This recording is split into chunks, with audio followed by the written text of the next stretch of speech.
Sweet. We should be live. What up, everybody? We got about 2 minutes until this starts. So let me know on audio and video and everything, how everything's looking. Looks good to me. On my end, great thumbnail. Thank you. Whoa, what did I do there?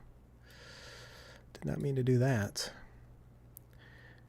Yeah, I know. It'll probably be super late. So I was kind of thinking, like, should I really get on at 4? Or should I also delay because we know Tesla's going to be super late? But we'll see. We'll see. Well, what up, everyone? We can talk for a little bit. Waiting for a better battery. What do you want? What do you want better out of your battery, Randy? What are you looking for? Yeah, Tesla is always late. Big time. They're big time late, too. So, but, you know, we don't want to start it late in case they get started. The only part of these that's annoying is all the technical, let me pause this, shareholder info, you know, where they're like, oh, we are here to read the rules. Oh my God, my 10 cowboy hats. Oh yeah, thanks guys. I'm doing good. I've been upgraded. It's just a very small amount now. So it's basically just what's under here. Yeah, I'm good. That was a crazy couple of days for sure. It was like, yeah, I'm fine. And then it was like, am I okay? I'm not sure that things are going to be okay. And then it was like, nah, you're fine.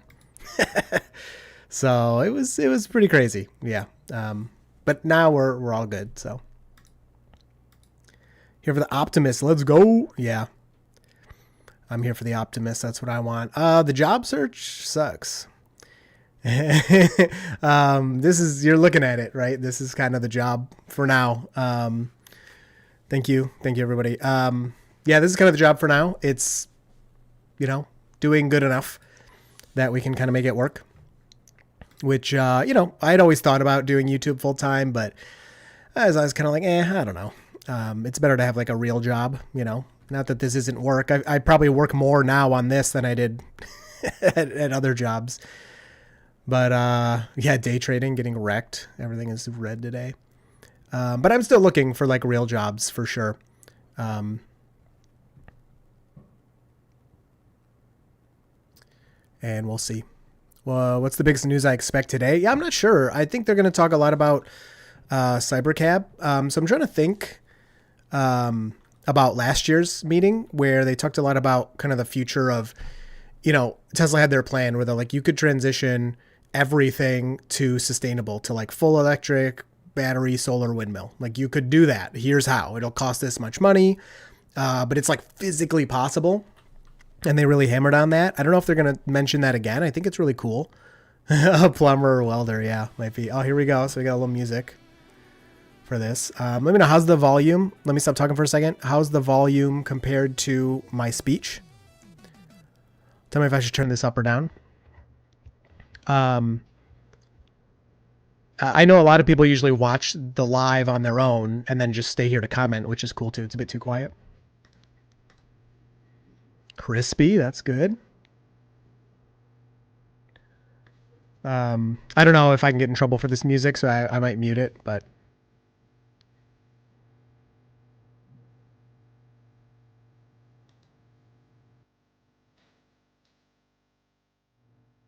A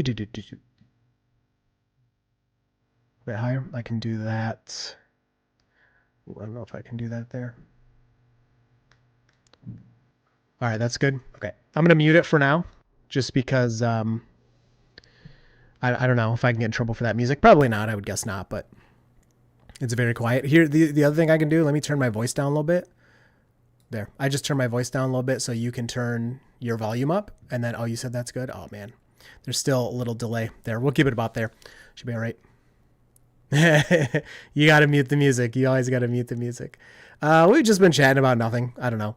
Kind of what we're expecting today. I'm hoping to see a lot about Optimus. I don't know. The shareholder meetings are usually pretty variable. They usually talk about like more far future, which is awesome.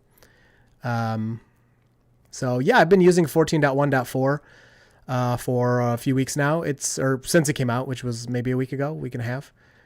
So I'm playing right now. This is live. This video you're seeing over here, right there, that is playing live right now. So as soon as they start talking, we'll see it and I'll unmute it. So it's just music for now. A lot of people, just so you guys know, if you want to hang out and chat, that's awesome. And if you want to watch the live with me, then definitely do that. But a lot of people will watch Tesla's stream on their own and then have my live open in a separate tab so we can talk, because Tesla has the chat off. So it's just a good place for us to all chat with each other. Yeah, only Cybertruck is 14.1.5 right now. So only Cybertruck, and it's only early access Cybertruck. So like Chuck and Omar and people like that. Gregor Trucker, those guys are the only ones. Yeah, YouTube, I don't know. I don't feel like YouTube's a real job. You can definitely make money doing it. I mean, obviously, like, I'm not at that level, but there's people like MKBHD and that make millions of dollars. Or Mr. Beast became a billionaire just off of YouTube, which is crazy. And he expanded, from that, but still it's because of YouTube. But for the most part, I don't know. It's just kind of like, I'd rather contribute something a little more meaningful than talking to you guys. But I've also had a lot of people, say like, hey, you're teaching, you're, sharing knowledge, you're helping people understand stuff, which I do enjoy teaching. So it's whatever. I'm not that worried about it for now. We'll do good. Man, 368 here. The thing hasn't even started. Let's check in with the music. Nice. That's beautiful. I would expect another, 20 minutes or so before we see anything. You never know, they could surprise us, but an online teacher. Yeah, I'm an online teacher. Yeah, thanks, dude. Hopefully. Buy a hydraulic press and see how small the Model Y can become. That'd be good content. Let's see here. I'm just trying to keep up with the chat with all y'all. Man, I haven't live streamed in a long time. I used to do it every other week or once a week. And I just haven't done it in a long time because I was, more concentrating on like work. But now that that's gone, maybe we could go back to doing the every other week. That was fun because I'd like, if you guys haven't been around for a while, I'd collect a bunch of news and then I'd make it almost like a YouTube video, but it's live. And the first 10 or 15 minutes, I'd go over the latest news and then we'd all talk about it. And it's fun to actually hear back from you guys because, doing YouTube is cool, but it's just like I'm talking at you. Whereas this, I can actually like go back and forth with you. Got to get your Cybertruck back for full-time YouTube. Yeah, Cybertruck's not great for YouTube. There's just not enough people that own them or care. When it was new, for sure, everyone was like, oh, what is this thing? They want to learn about it, even if they're not going to buy it or own it or whatever. But now everyone knows what it is. There's nothing surprising about it, really. So there's a really small customer base and people just don't care that much, which is fine. I mean, I still love the Cybertruck. I still miss it. Don't get me wrong, but I don't regret selling it. So you are welcome, AH247. Thank you for tuning in and enjoying. What do you think about availability of Optimus in homes to purchase, similar to 1X Neo? Yeah, I think it's going to be a while before we see that because, so again, a lot of this humanoid robot stuff is so far future. It's hard because, so let's talk about it in terms of like Optimus is actually going to do what Tesla says in some timeline. I think it's very far away, but if Optimus becomes the way Tesla thinks, it's going to basically be able to do anything a human can do, but at a fraction of the cost with none of the liability. You want to talk about Elon's pay package. Thanks, dude, for the super chat. Appreciate that, my man. What does his heart do? Oh, there you go. I'll give you a heart on that. That's cool. That's new from last time I streamed. I'll do pay package after this. The Optimus robot will be able to work for you 20 hours a day doing whatever you want, and it won't need a lunch break. It won't need health insurance. It won't need a parking spot or a bathroom. And so it's just like extremely cheap labor. And so Tesla, if they get Optimus to do what they want, there's an aspect of like getting into homes and businesses to collect data and develop it and stuff. But then there's this aspect of like, why would they give it to anyone else? Why wouldn't they just fill their factories with Optimus, get rid of the human employees? Sorry, guys, this is, it's a sad thing, but it's just kind of the way it seems like it's going. And then imagine their costs. Their costs get cut by like, I don't know, 80%, 70%, something crazy like that. And then they can start rolling them out. And by then the things are so advanced, you could just have it do other jobs for you. Why would you want to sell it to anyone? You could just rent them out to businesses, and these businesses could then have these Optimus folding clothes or cleaning or whatever you want. And then Tesla's just getting all this money. Whereas somebody like me, I don't have that much money compared to a business. So Tesla's kind of like, I don't know if I want to, waste my time with you. Elon's pay package. Okay, so I don't think this is controversial at all. Correct me if I'm wrong. So let's spend some time on that. That's what we want to hear about today. I think we should know by the end of the day, right? The results on the pay package. So basically Tesla wants Elon to get like $1 trillion, give or take, if he meets all these goals. And to me, it's a no-brainer because the first Elon pay package, I'm sorry, I don't have the numbers off the top of my head. Maybe I can like bring it up.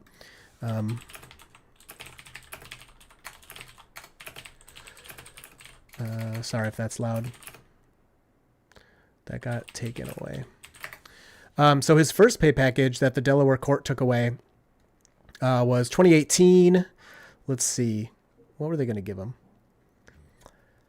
Compensation plan valued up to $55.8 million, which was voided. And basically they said if Elon makes the company worth a bunch of money and sells a certain amount of cars, and does all these things to make the company better, then we'll give him a bunch of stock. And it's kind of like, okay, so if he does that, literally anyone holding stock, which could be me or you or employees of the company or anyone besides Elon, is going to benefit from that. And the company's going to grow, and he's doing his duty to support shareholders, right? By doing that. So here's kind of your kickback for doing that for us.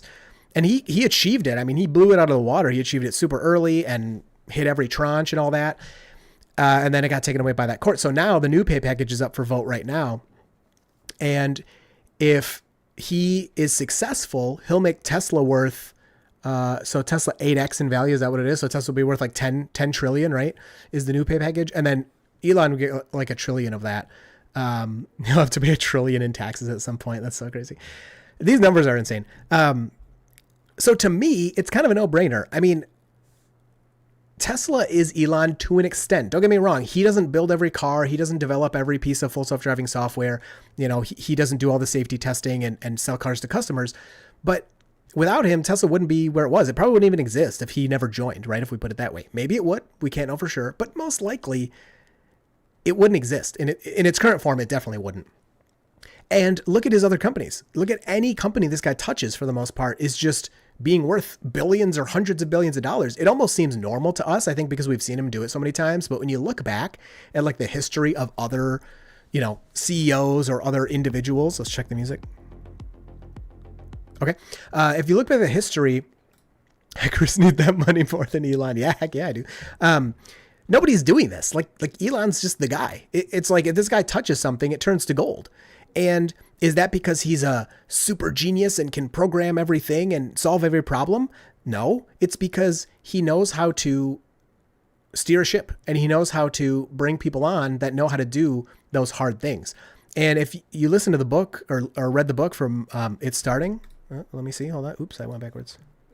Oh, it's starting to. Okay, sorry. It's not starting yet. If you read that book from Walter Isaacson, the people he worked with, like the rocket engineers and everything, the rocket scientists were like, he knows his stuff. And the times when he doesn't, we bring him into a meeting and we talk to him. He then leaves and comes back a few days later and he's read up on it and he can communicate with us on it. So yeah, he's a very smart guy. I think that's, pretty obvious to me and a lot of other people. But he's also able to get the people together that can make these things happen. As we can see from Tesla becoming one of the most valuable companies in the world, from Neuralink, from SpaceX landing rockets, which people said were impossible. It's a really good book. So are the numbers insane? Yeah, they're kind of high. They're kind of big numbers for any individual. But do you want to keep Elon around if you want this company to continue pushing boundaries and continue being successful? I think you do. You don't want to lose him because it's just, I don't know. Reddy, thank you for the $10. Do you think Tesla should, number one, do you think Tesla should include FSD with all new vehicles at no extra cost? And two, what do you think, when will Tesla get to FSD unsupervised? So number one, I think eventually it's going to go that way where Tesla is just like, yeah, here's our car. It comes with FSD. Like whether they raise the price or however the price is baked in there, I think eventually it's just going to be a part of owning a Tesla is they have FSD. That's just going to be how it is. And, if you look back at the history of like the seatbelt or airbags and things like that, those used to be luxury features. Even a backup camera, those three things used to be, when they first came out, luxury features that you found in like the high end, very expensive cars. And eventually, all three of those, including the backup camera, the government ended up mandating and saying, like, look, this increases safety so much. Everyone has to have this in their car. You have to have seatbelts. You have to have certain airbags. You have to have a backup camera. And FSD is going to go the same way. It might take a little longer because it's such a radical change, and there may be more pushback. But it's so funny. You can go back and look. I think there's these videos from like the 80s, I want to say it is, or maybe it's the 70s. And they're going around asking people, they're like, oh, what do you think of the new mandate where everybody must wear a seatbelt while driving? And the people, it's so funny. The people are like, I don't know. I just, I don't like the government meddling, making us do stuff. And there are studies showing that sometimes seatbelts reduce safety and actually cause more injuries than if you weren't wearing the seatbelt. Today, you're like, what the heck? Who wouldn't want to wear a seatbelt? But that's how people felt back then. And I think FSD is going to follow a similar path where it's just every car has to have it. I think that's far away. Don't get me wrong. I'm not saying that's next year or something, but I do think eventually we'll get there. And then your second question, what do you think, when will Tesla get to FSD unsupervised? That, end of the year, right? That's what Elon keeps saying. It's such a hard question because there's like multiple levels to the question. And I used to think, what does unsupervised even mean? Because Tesla's not being clear. I didn't think they were being clear. And then finally, I think at the end of 2024, Elon finally clarified and said, unsupervised means you can go to sleep and your car will take you to your destination and you can wake up. And that answered it clear enough for me. It means maybe I'm in the car, but I don't have to be paying attention. I don't have to do anything. And that sounds like a dream to me, right? Sleeping, it sounds like a dream. So the goal was, the last kind of update Elon gave us is that Tesla is going to have, let's check out the music here. Oh, I paused it. Uh-oh. Okay, we're still live. Oh, I almost messed that up, guys. Okay. So, Elon said by the end of the year, like end of 2025, certain customer cars will get FSD unsupervised, like in certain markets. Is that going to happen? I mean, we only got a month and a half left, so I don't know. But so funny. We only got a month and a half left for that to happen. And certain markets could be like one dude in Austin that's technically a customer gets it on his car, They're really close. I still have questions, and I'm not smart enough for these questions, but there's still questions I have about redundancy and stuff like that. But the fact is, today, I believe that FSD, especially with version 14 and how fast it reacts to things and how small of things it can react to, with those two pieces, with those two updates it received, I really feel like FSD is now definitely at a point where it is safer than humans. Okay. So yeah, you're still waiting in the EU. Sorry, guys. Excuse me. So anyway, to just answer your question, I think that by the end of next year, some point next year in 2026, we're going to be seeing some unsupervised rides, whether it's the Robotaxi in Austin or customer cars. And unsupervised means there's nobody in the driver's seat, right? Because they did one where they delivered one car to a customer with nobody in it, which was pretty impressive. But then everyone's like, okay, can you do it again? So I think we'll be getting Robotaxi unsupervised pretty quickly here. They just got to fix some of the weirdness with version 14. But I will say, even though version 14 has the brake stuttering and stuff still, it's not dangerous. I mean, all my videos, this is the first update where I've made all these videos and I haven't had a disengagement yet. I think I had one intervention. I think one time I pressed the accelerator pedal in all the version 14 videos I posted so far. That's the only intervention I've had. I pressed the accelerator pedal one time. Never has it been that good. How's your finger? All right, we'll go over it one more time. So yeah, it looks a lot better now. It's pretty much all of this is really bad. It started out like, oh yeah, I'm fine. Nothing's happening. And then there was like maybe a night or two where it was like, I don't know if I'm going to be okay. Like what? It was very scary. And then almost as quickly as it happened, oh, it's starting. Let's go. Okay. Shut up. No one cares about your finger. Here we go. Thank you guys. I don't know why it wasn't playing. Similar to last year, this meeting will have two parts. We'll go through the 14 ballot items, and the second part, Elon Musk. Today, we will discuss business outlook and may make other forward-looking statements. Today, we will discuss business outlook and may make other forward-looking statements. Such statements or predictions are based on current expectations. Actual events or results may differ materially due to a number of risks and uncertainties that are disclosed in our SEC filings. Such forward-looking statements represent our views as of today and should not be relied on thereafter. We make no obligation to update them after today. Would like to welcome members of the Tesla team here, members of PricewaterhouseCoopers, and members of our board. Before we get started, why don't we hear from Robin, our board chair.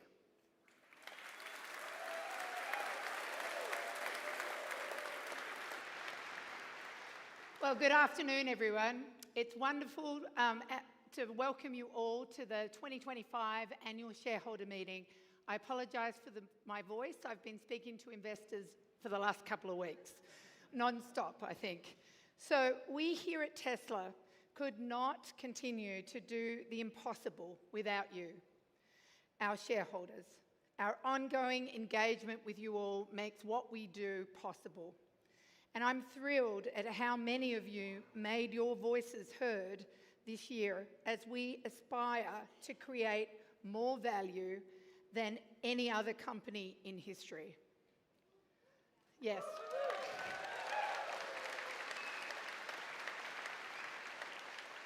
Without your support, we could not have reached the heights that we've already demonstrated over our relatively short yet storied history.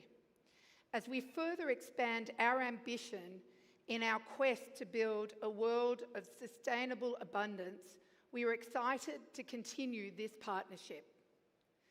Tesla is at an inflection point. I think I've said that 3,000 times over the last few weeks.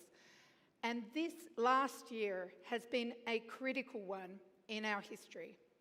I want to take some time to review the acknowledgements and achievements by the Tesla team, of which I and my fellow directors are incredibly proud of. We continue to redefine the automotive industry across production, customer experience, and ownership. Model Y was once again the best-selling vehicle worldwide of any vehicle in 2024. And with the new Model Y released earlier this year, it's now better than ever. Our energy business continues to reach new heights, and we deployed 31 gigawatt hours in 2024, more than double what we achieved in 2023. Fabulous. I love the energy business. And we are actively investing in both of these businesses as we aim to maximise their installed base of production globally. The installed base serves as the platform for our future value, and that creation over time, Tesla will achieve through services such as Robotaxi and virtual power plants, powered by our real-world AI. In 2024, through the use of our products, Tesla consumers avoided releasing nearly 32 million metric tons of greenhouse gas emissions. And this is a 70% increase year over year. Our ability to avoid emissions will only accelerate from here as we displace larger volumes of fossil fuel-based alternatives and increase the utilisation of our products through AI. But emission avoidance is not only the thing that we focus on here at Tesla. Improving safety has been paramount to our mission since day one. Our vehicles consistently achieve the highest safety standards when tested across the world. And that safety is increasingly enhanced with autopilot technology. In 2024, our global fleet of vehicles experienced one crash after driving more than 6.8 million miles. That's amazing, 6.8 million miles.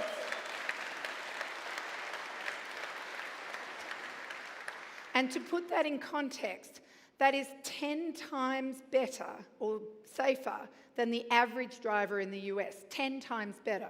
And in 2024, and is nearly double the safety performance of our autopilot technology in 2018. With many enhancements we expect to make from here, we believe our autonomy technology will improve this performance by orders of magnitude. Sustainability extends beyond the impact of product use. The Tesla team continues to focus meticulously, evaluating each step on the product journey, from raw material extraction to intermediate processing, manufacturing, delivery, product use, and the end of life, looking all the way through to making sure that we reduce our resource impact and the resource use, and bringing that to life across the entire sustainable and closed-loop economy. For more details on what we do each and every day, I encourage you all to read the impact report. It is an amazing document and it continues to improve over time in terms of what the team is doing. And we are also laser focused on ensuring the resulting prosperity of our efforts can be shared by all. This applies to our employees, our customers, and even those who have yet to enjoy one of our products or engage with our company in any meaningful way. Tesla spends countless hours ensuring that we procure the most responsibly sourced and produced inputs. We maximise the safety of our operations, and that all Tesla employees can benefit from the appreciation of our equity through our incentive programs, and that we continue to bring down the cost of our fabulous products across the range, increasing that accessibility for all. At the end of the day, we here at Tesla are working tirelessly to make the world a better place for all through innovation and grit. To our amazing employees, thank you for all of your hard work in achieving our mission. You are the beating heart of Tesla, and we cannot continue to deliver without you. To the management team who never get a shout out, thank you for your huge efforts.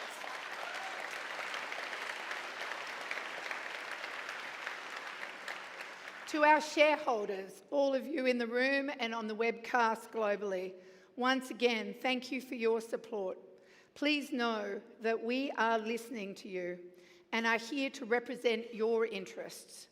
You are the owners of the company, and your voices, your perspectives, and your input are critical to what we do here at Tesla each and every day. My fellow directors and I serve you as your fiduciaries and oversee Tesla's mission, purpose, and strategy, and these responsibilities are in our minds every day. I would also like to take this opportunity to thank my fellow directors for their diligence, their dedication, and their tireless efforts. Changing the world for the better is always accompanied by difficulties. And what I can say is that you can't do it by checking the boxes and just reviewing PowerPoint presentations. Thank you for rolling up your sleeves, each and every one of our directors, the hard work that you do, lending your unique talents and delivering to our shareholders. Thank you. Thank you.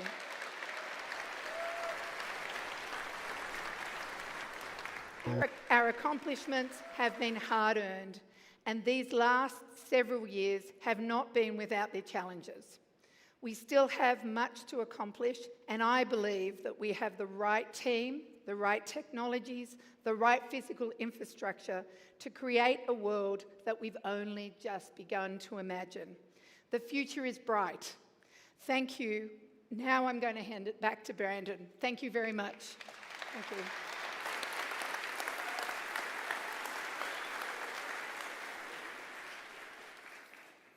Thank you, Robin.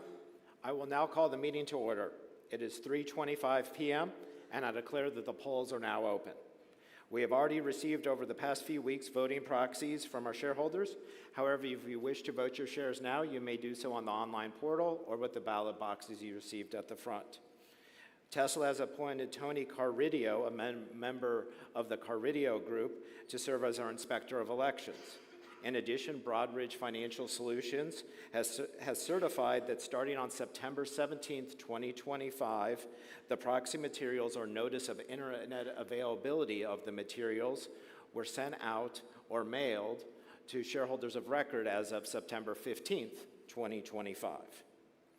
We have a majority of the outstanding shares represented at the meeting, so I declare that a quorum is present. We now will proceed with the meeting. The items of the agenda are as follows. There are 6 Tesla proposals. The election of our 3 Class 3 directors, Ira, Joe, and Kathleen, to serve a term of 3 years until their successors are duly qualified. Number 2, to approve say-on-pay on a non-binding advisory basis. 3, to ratify the appointment of PricewaterhouseCoopers LLP as our independent registered public accounting firm for fiscal year 2025.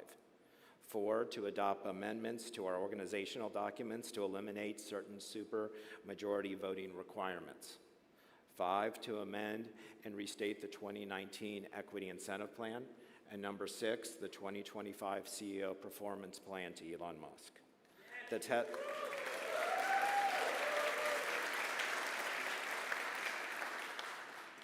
The Tesla board has recommended that all our shareholders vote for each of the director nominees and for the Tesla proposals except for the one on supermajority voting where no recommendation has been made. We also have 8 shareholder proposals that are described in our proxy statement. I'd like to remind the shareholders that Tesla's board has prepared a statement of opposition on each of them except for the one regarding XAI. Those statements are in our proxy. Now let's go through the shareholder proposals. The first one is an advisory vote regarding board authorization of investment in XAI. Our board has not made a recommendation on this. The shareholder proposal is proposed by Mr. Stephen Hawk, who I believe is here to present the proposal. Mr. Hawk?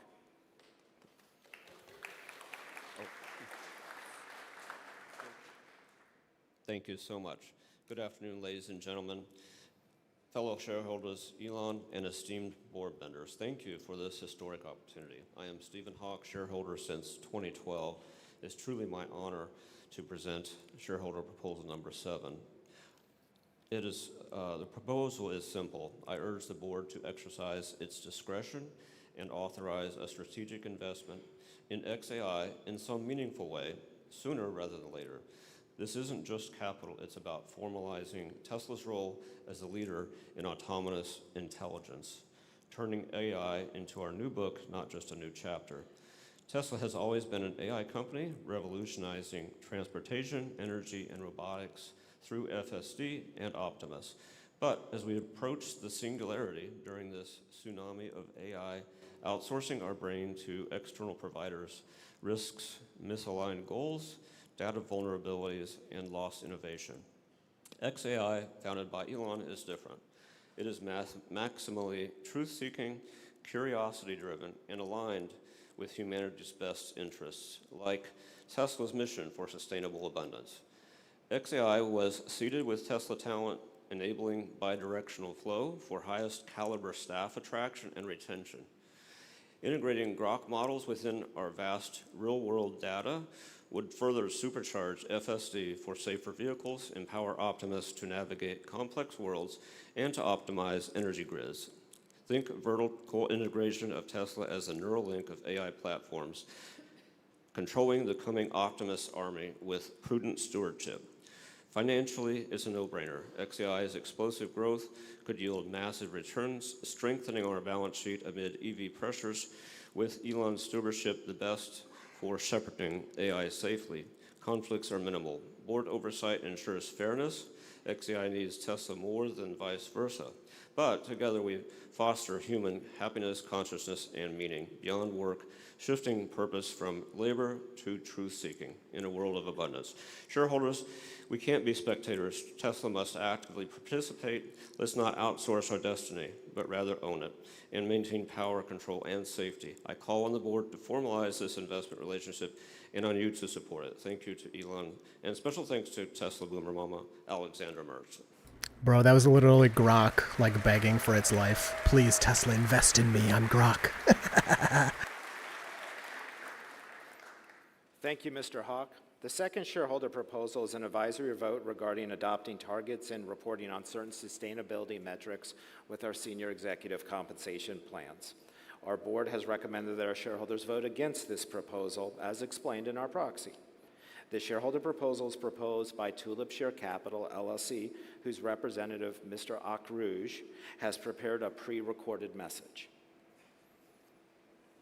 Fellow shareholders, I am Antoine Argouge, CEO of the impact fund Tulip Share, speaking in support of Proposal 8. Our proposal asks Tesla's board to take a simple but meaningful step: link a portion of the executive compensation to measurable sustainability performance. Tesla's success has always been built on bold, measurable goals: production target, market cap milestone, and innovation. But as we enter a new era of scrutiny around climate, labor, and governance issues, it's time that part of those milestones also reflect how sustainable that success is achieved. Proposal 8 is not asking to replace all the financial goals. We're asking to strengthen them. Imagine if one or two tranches of the future compensation were tied to tangible outcomes such as reduction in carbon intensity per vehicle, verified improvement in worker safety, or supply chain transparency. These are metrics that protect long-term shareholder value, reduce legal and reputational risk, and ensure Tesla's leadership is rewarded not only for scale, but for sustainable impact. Tesla's mission is to accelerate the world's transition. Linking compensation to sustainability metrics ensure that this mission lives at the very core of the leadership decision-making. This is how Tesla can continue to lead, not just in innovation, but also in responsibility. We urge shareholders to vote for this proposal and support a compensation framework that drives both performance and purpose. Thank you. Thank you, Mr. Akrouge. As a reminder, the board's response is set forth in the proxy. One person clapped. That was great. Our third shareholder proposal is an advisory vote regarding an audit of certain labor practices. The board has recommended against that, as set forth in our proxy. The shareholder proposal is proposed by the National Center for Public Policy Research, whose representative, Stefan Padfield, has prepared a pre-recorded message. My name is Stefan Padfield, and I am the Executive Director of the Free Enterprise Project. The Free Enterprise Project is part of the National Center for Public Policy Research, this is not a real person, which is the proponent of Proposal 9, requesting that Tesla conduct and report on a child labor audit. Let me begin by emphasizing that we are strong supporters of free enterprise, innovation, and shareholder value. We recognize Tesla's extraordinary contributions to the electric vehicle market. Our proposal is not anti-Tesla. It is pro-transparency and pro-shareholder. Proposal 9 asks for something very simple and reasonable: a verified accounting of whether and to what extent child labor is implicated in Tesla's supply chain. Tesla's opposition statement relies on policies, but policies are not the same as proof. A quote-unquote zero-tolerance policy is commendable, but without independent verification, it is only a promise, not evidence. The U.S. Department of Labor continues to list cobalt mining in the Democratic Republic of Congo among the sectors with the worst forms of child labor.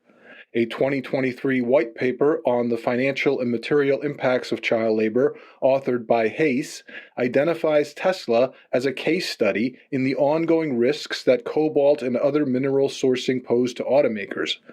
And while Tesla's own 2024 impact report notes that the company invested more human and legal resources than ever before to combat forced and child labor, it provides no metrics showing whether those investments are working. Shareholders deserve data, not just assurances. We are asking Tesla to back its admirable words with verifiable results through a third-party audit or a transparent report. This is not just a moral question, it's a governance and risk management issue.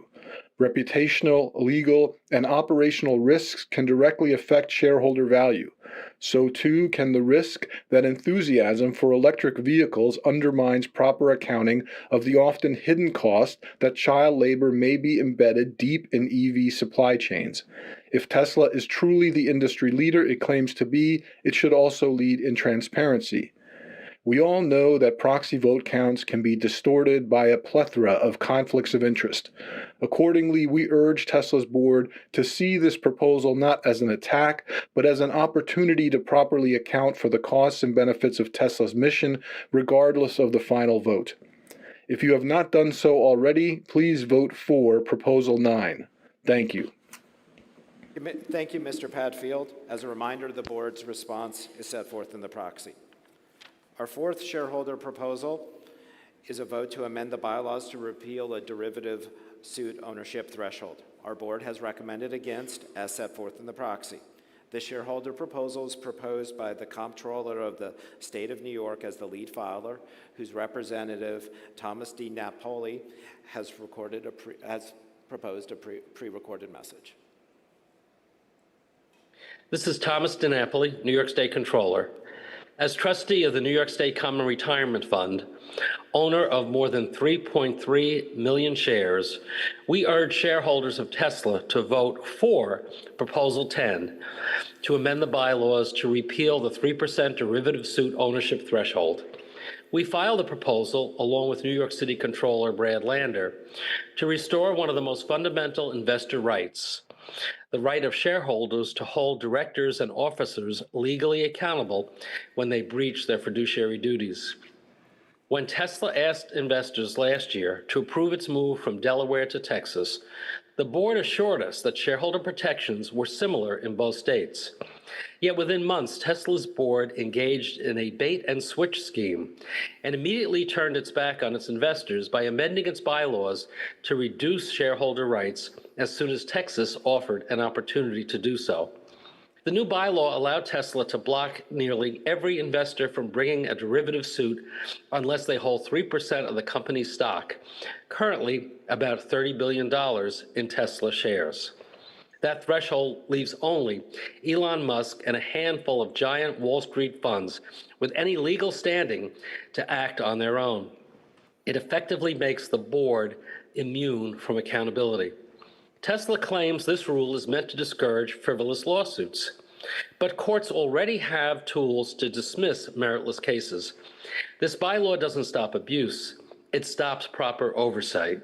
And it tells shareholders that the board no longer wants to be answerable to them. Our proposal simply seeks to repeal that bylaw and restore accountability. It ensures that if directors violate their duties, all investors still have a path to protect the company's long-term value. Unfortunately, this attack on shareholder rights is part of a larger pattern at Tesla. We see a board that lacks true independence. The board has allowed our CEO to divide his attention among multiple outside ventures and then offered a pay proposal that could hand him a $1 trillion windfall and even more unchecked power. These are not isolated issues. They all stem from the same problem, a board that refuses to act as an independent check on management. Tesla has changed the world through innovation, but no company, no matter how visionary, can thrive without accountability. Strong governance protects investors and strengthens companies over time. I urge all shareholders to send a clear message that accountability, independence, and respect for shareholders are essential to Tesla's future success. Thank you for your time and consideration. Yeah, thank you, Mr. DiNapoli. The board's response Everybody is set booing. forth in the proxy. That's The fifth shareholder proposal that's wild. is a vote to amend Article 10 of the bylaws. The board has recommended that our shareholders vote against it, as set forth in our proxy. This shareholder proposal is proposed by the Treasurer of the State of Illinois and trustee of the Bright Directions College and Savings Trust as the lead filer, whose representative, Michael Ferrix, has prepared a pre-recorded message. Fellow Tesla shareholders and members of the board, my name is Michael Frericks. I serve as treasurer for the state of Illinois and as trustee of the Illinois College Savings Programs. I'm here to present Proposal 11, which asks Tesla to adopt a simple investor protection. If the board chooses to impose more restrictive requirements for submitting shareholder proposals, as newly permitted under Texas law, those changes must be ratified by a supermajority of shareholders. At its core, this proposal is about protecting shareholder rights. If the board decides to limit our ability to submit proposals, this amendment ensures that shareholders have the final say. It helps to ensure that Tesla remains aligned with the will of its investors, plain and simple. Now, why is this important? Tesla is navigating a period of volatility. Leadership transitions, intense competition, and heightened scrutiny from regulators and customers. In times like these, strong governance and active shareholder input can be critical. They serve as competitive advantages that position Tesla to lead, not just react. This proposal seeks to implement a reasonable safeguard that would reinforce accountability and build trust. The board itself has emphasized the importance of investor feedback. In the proxy statement, Chair Robin Denholm and Director Kathleen Wilson-Thompson wrote, "We are in Texas because it provides a more predictable governance framework that allows us to hear from you, the people who know Tesla best." If the board actively seeks to hear from shareholders, it's hard to reconcile that position with their opposition to this proposal. To reiterate what's at stake, Texas law now allows shareholder submission thresholds higher than SEC standards, requiring shareholders or groups to hold 3% of voting shares or $1 million in stock to submit a proposal. Compare that to current SEC rules, which allow a shareholder to have holdings as low as $2,000 to $25,000, depending on how long the shareholder has held the stock. If the board chooses to adopt the Texas thresholds, they risk silencing investors who could drive meaningful governance improvements, as well as narrowing the pipeline of ideas. Note that this proposal does not limit the board's direction to evaluate governance options. It simply ensures that if the board adopts the Texas shareholder submission thresholds, a supermajority of shareholders must ratify that decision. That's fair. It's reasonable and fully aligned with the board's stated commitment to its investors. Again, I encourage my fellow investors to vote for Proposal 11 as a clear step towards protecting our rights as shareholders. Thank you. Thank you, Mr. Ferricks. As a reminder, the board's response is set forth in the proxy. The sixth shareholder proposal is an advisory vote to elect each director annually. Our board has recommended against, as set forth the reasons in the proxy. This shareholder proposal is proposed by James McRitchie, who has prepared a pre-recorded message. Thank you, shareholders. Oh, enough. This is crazy. We presented this proposal before, 2021 and 2024. It won a majority both times, even with board opposition.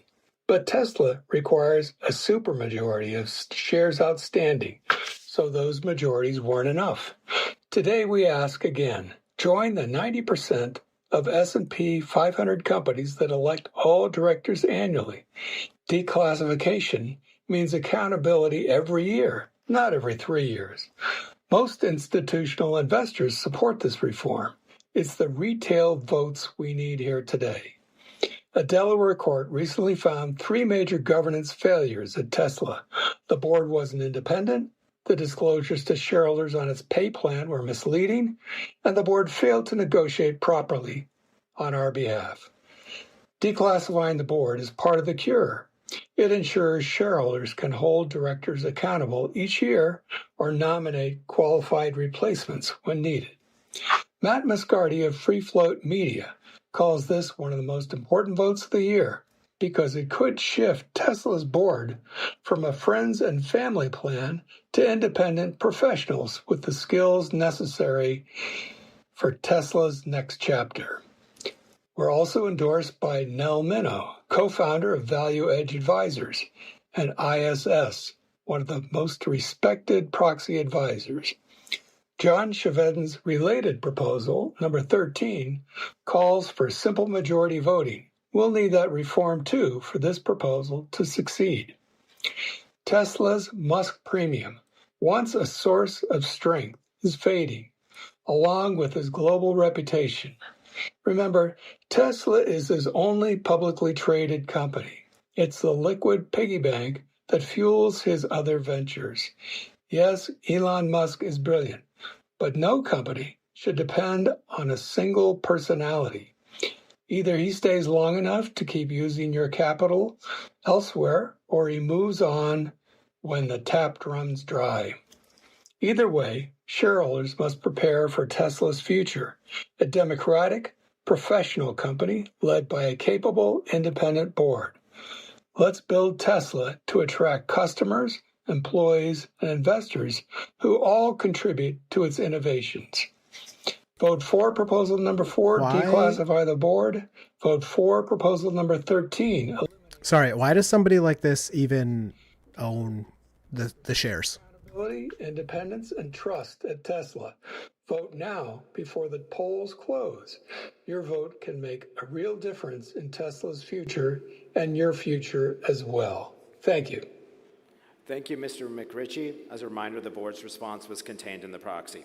Our seventh shareholder proposal is an advisory vote regarding a proposal to 154% at last year's meeting. Our board has recommended against for the reasons set forth in the proxy. This shareholder proposal is proposed by John Chevedden, who is on the line to present this proposal. Mr. Chevedden? Operatives, yeah, I guess so. It's just weird. Just sell. Don't Hello, own it. this is John Chevedden. Proposal 13. This proposal is about Tesla being governed by a Democratic majority vote standard. This proposal 13 is proud to be on the same topic as the Tesla proposal 6. Shareholders request that Tesla take the steps necessary so that each voting requirement in the Tesla charter and bylaws that calls for a greater than simple majority vote be replaced by a Democratic requirement for a majority of the votes cast for and against such proposals, or a simple majority vote standard. It is important to vote for both Proposal 13 and Proposal 6, which are on the very same topic. In fact, it's more important to vote for Proposal 6 because Proposal 6 is a binding proposal, and this Proposal 13 is an advisory proposal.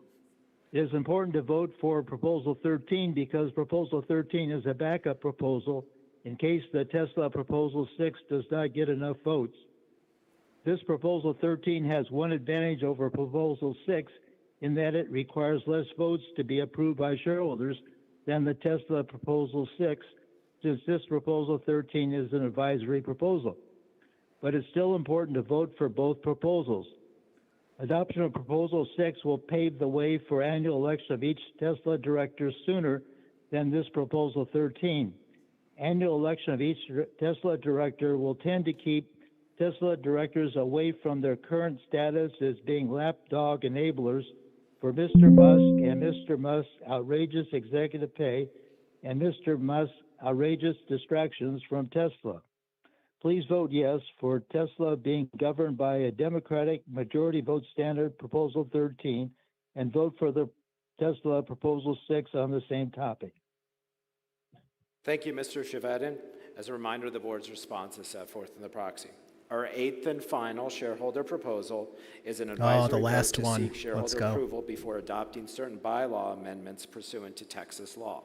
The board has opposed it for the reasons set forth in the proxy. This shareholder proposal is proposed by Eric and Emily Johnson and Bryce Matherin as co-filers, whose representative Bruce Abear from New Ground Social Investment has prepared a pre-recorded message. Good afternoon. I'm Bruce Herbert of New Ground Social Investment in Seattle, and I stand to move proposal number 14, a simple request that Tesla hold a vote before adopting any bylaw that would restrict the ability to file a shareholder proposal. Here's why this matters. Texas recently passed a law that allows companies to set sky-high barriers to shareholder participation. Instead of the SEC's current one-year ownership threshold of $25,000, these Texas rules would require owning $1 million of stock, or 3% of the company, in Tesla's case roughly $30 billion, before one could file a proposal. And Tesla could enact this without a shareholder vote, simply by issuing a notice. This This is not shareholder democracy. It's silencing shareholders, like nearly every one of us in this room, whether you are an individual, retiree, or institution. The backers of such thresholds presume you must be ultra-rich in order to have a good idea, which on its face is a baseless and undemocratic proposition. The shareholder proposal process serves both Tesla and the capital markets. This is because stockholders frequently spot emerging risks long before they hit the headlines, whether in the form of labor relations, climate impacts, or failures in governance. Shareholders provide an efficient, early warning system that helps companies to stay ahead of the curve. We are a low-cost, high-value cornerstone that keeps companies and capital markets healthy. In closing, corporate democracy is not a nuisance. It's an important safeguard. It's how shareholders ensure accountability and informed long-term value creation. The idea here is quite simple. Before limiting shareholder rights, put it to a shareholder vote. Therefore, to keep Tesla engaged, accountable, and forward-looking, please vote for proposal number 14. Thank you. Thank you, Mr. Hebert. As a reminder, the board's response is set forth in the proxy. I was Please told note to say now is your hello, final Isabella. opportunity submitting Welcome to the votes stream. for them to be Glad to counted. have you here. I declare that the polls are now closed. Oh, man. Based Hopefully on the you proxies that we have received were able to change your and the votes votes. submitted at the meeting, I'd like to announce these results on a preliminary basis. With respect to the shareholder proposals, items 8 through 14, our shareholders have supported the recommendations on the Tesla board on all of them, other than proposal 12.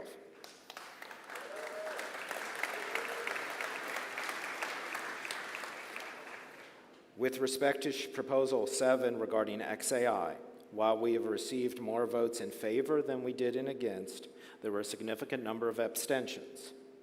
Since this is an advisory vote, the board will examine the next steps in light of this level of shareholder support. Interesting. Now, moving on to the Tesla So XAI proposals. investment is... First, on the proposal to adopt amendments to our organizational documents to eliminate certain supermajority voting requirements, our shareholders have not approved. Second, on the Say on Pay advisory vote, our shareholders have approved.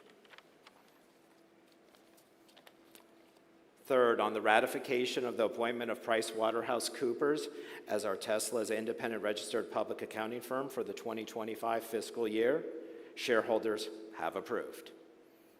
Fourth, on the election of our 3 Class 3 directors, Ira, Joe, and Kathleen, our shareholders have re-elected them.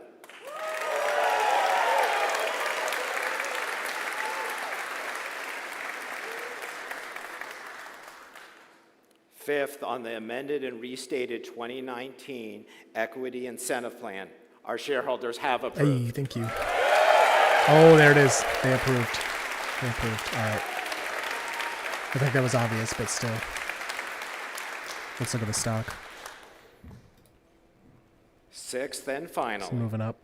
on the 2025 CEO Performance Award to our founder and CEO, Elon Musk, Oh, okay. This is it. Sorry. with over 75% voting in favor, approved. Approved. Tesla's up 1.8%, 2%.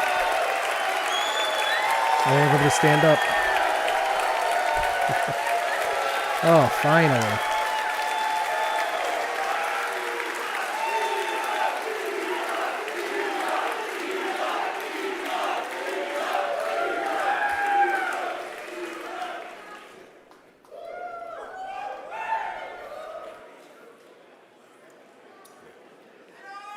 I declare this meeting is now closed. Elon Musk. That was a weird intro. Oh, the sound's gone. Okay, it's back.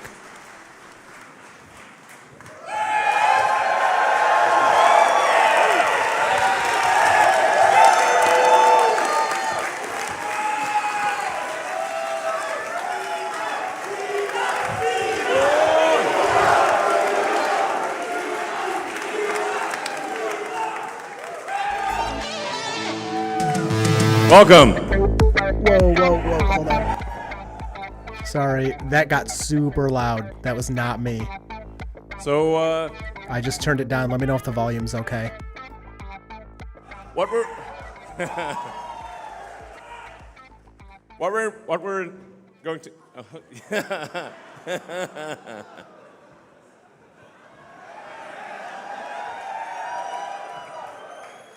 It wasn't me. I'm sorry. The stream got super. What is he doing? The stream got super loud. Yeah, I'm pretty sure this was priced in. Stock is 1.5% up. It doesn't care. those bots are just dancing. There are no wires. Those are actual robots. Oh, that one's falling apart. His little shoulder there is coming off. Thanks, guys. First of all, I'd like to just give a heartfelt thanks to everyone who supported the shareholder votes. I super appreciate it. Thank you, everyone. I'd like to thank the Tesla board for their immense support. We have a fantastic board, fantastic group of shareholders. Thank you all. And what we're about to embark upon is not merely a new chapter of the future of Tesla, but a whole new book. And I'm going to talk about that. So this really is going to be quite the story. And Optimus is a fundamental part of that. The sheer scale of Optimus, I mean, I'm going to say a bunch of things that probably I shouldn't say, you know, but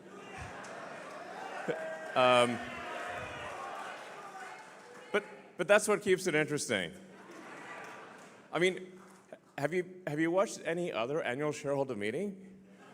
I mean, honestly, I was like, I mean, if you need to go to sleep, sure. I mean, other shareholder meetings are like snooze fests. I mean, but ours are bangers. I mean, look at this. This is sick.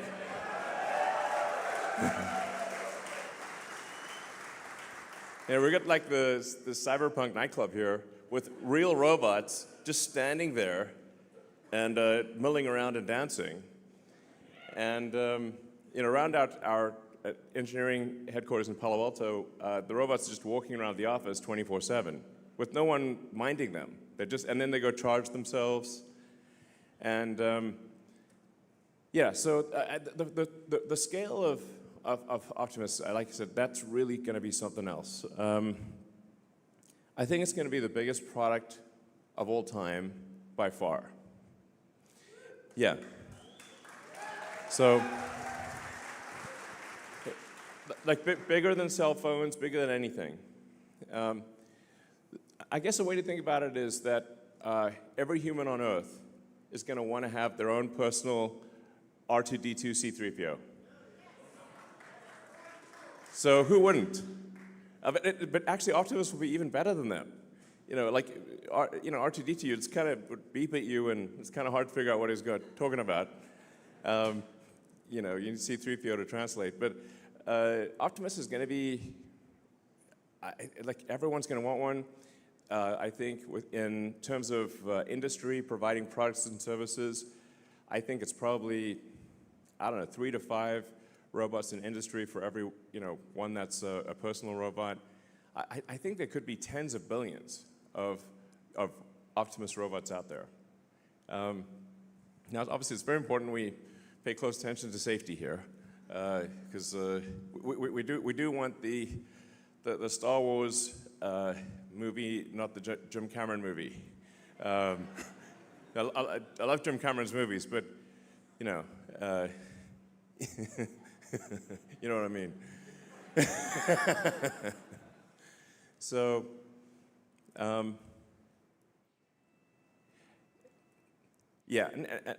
So we're gonna launch on the fastest production ramp of any product, of any large complex manufactured product ever. And starting with building a 1 million unit production line in Fremont. That's line one. And then a 10 million unit per year production line here on the.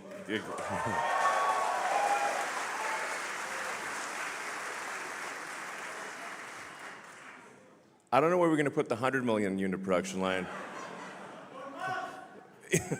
Maybe on Mars, I don't know. But I think it's going to literally get to 100 million a year, maybe even 1 billion a year. People often talk about like eliminating poverty, giving everyone amazing medical care. Well, there's actually only one way to do that, and that's with the Optimus robot. With humanoid robots, you can actually give everyone amazing medical care. In terms of Optimus will be more precise. Optimus will ultimately be better than the best human surgeon, with a level of precision that isn't possible, that is beyond human. So I think that's a pretty wild concept to say, okay, if people have always talked about eliminating poverty, but actually Optimus will actually eliminate poverty. Optimus will actually give people incredible medical care.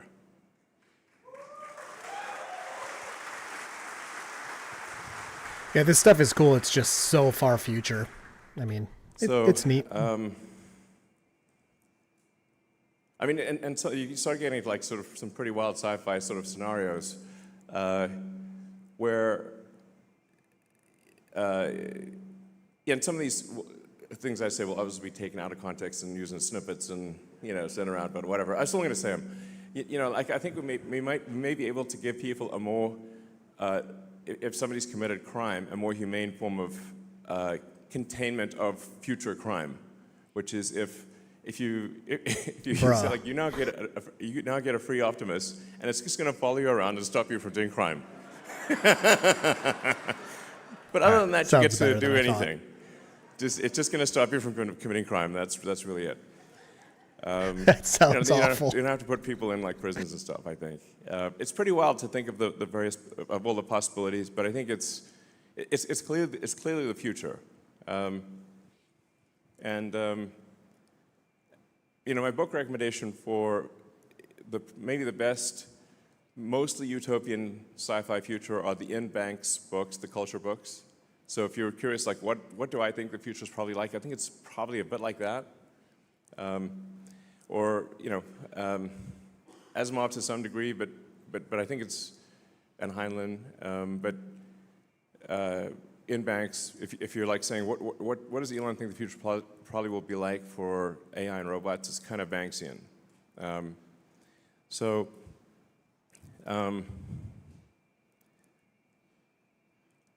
Now, and things do get kind of wild from an economic standpoint. Because at a certain point, with AI and robotics, you can actually increase the global economy by a factor of 10 or maybe 100. There's not like an obvious limit.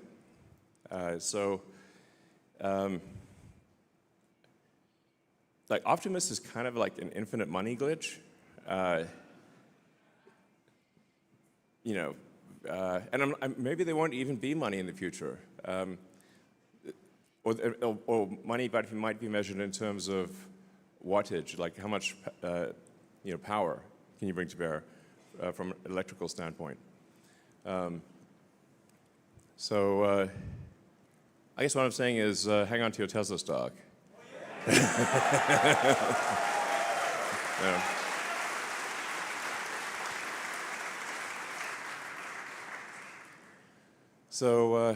Man, it's pretty wild. You're welcome. Let's see, I think we've got some slides to go through. I'm going to say ad-lib a lot of this stuff, but so when we started Tesla, the goal was to accelerate the advent of sustainable energy, and that's what we've done. I think Tesla has really led the way with electric vehicles, with battery packs, with a lot of solar, and many other companies have then followed our lead and done that. And electric cars, which used to be non-existent, are now prevalent. and the Model Y, for example, is the #1 selling car of any kind on Earth.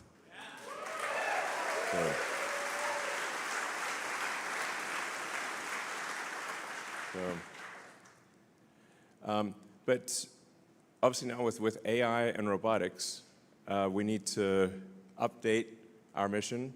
And our mission, I think it's good. It's a great mission, which is to achieve sustainable abundance. Which is, it's like, because I often ask people like, what is the future that you want? What's the best future you can imagine? Because we want to try to make that future, like make the best future you can imagine. And I guess probably the best future is if people, can have whatever they want from a goods and services standpoint or medical standpoint, but at the same time we don't destroy nature, and we keep the rainforests and the beautiful national parks and all that stuff. And so that's what I mean by sustainable abundance. Is that people, can have whatever they want, have all their needs met, but we still keep all of the natural beauty that we want. So.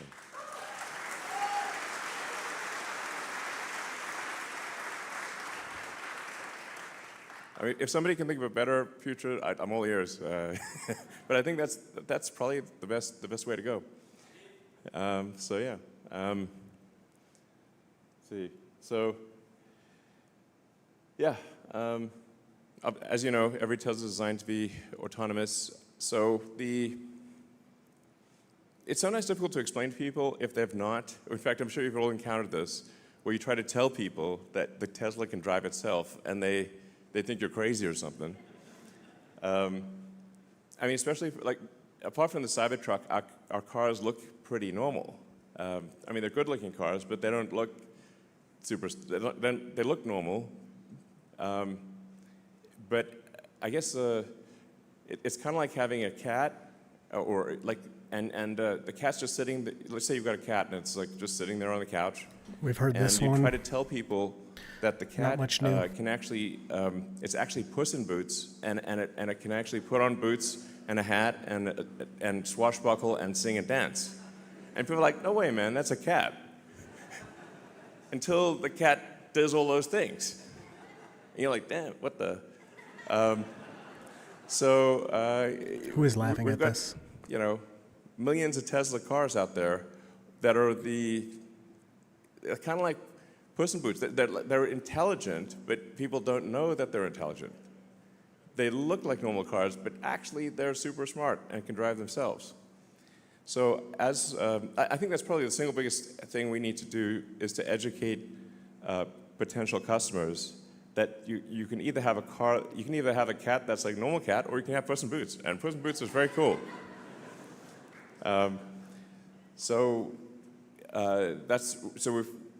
These days when people come to our stores, or even people that have the car haven't turned it on, we find, and sometimes people have paid for FSD and they haven't turned it on. We're like, what? You should at least try it once. And so now the sales team. The service team will actually sit with customers and say, look, let us show you how it works and how easy it is. And then once they've tried it for even just a few days, they can't live without it. And now with version 14, we're actually getting to the point where we almost feel comfortable allowing people to text and drive, which is kind of the killer app. Because that's really what people want to do. And do.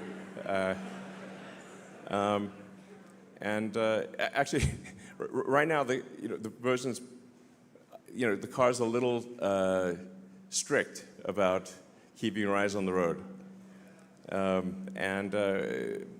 But I'm confident that in the next month or two, we're going to look closely at the safety statistics, but we will allow you to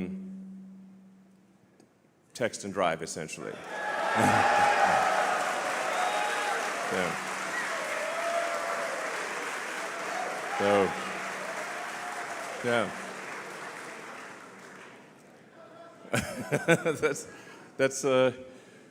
It's certainly been the current situation, which often people will actually turn off FSD to text, then turn it back on, which is less safe.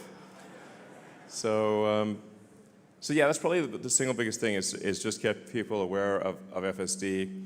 And then obviously we need to get it approved in Europe. So we certainly appreciate the support of our customers in Europe pushing the regulators to approve FSD, because you can't even get even just normal supervised FSD is not allowed in Europe currently, which doesn't make any sense. And I've had these like crazy conversations with the regulators that seem like a Franz Kafka novel, where I'm like, well, look, we have billions of kilometers of data that shows that FSD increases safety. And they're like, well, we have to have all these committee meetings. I'm like, yeah, but people's lives are at stake here. So definitely a pressure from our customers in Europe to push the regulators to approve would be appreciated. And then we have partial approval in China, and we hopefully we'll have full approval in China around February or March or so. That's what they've told us.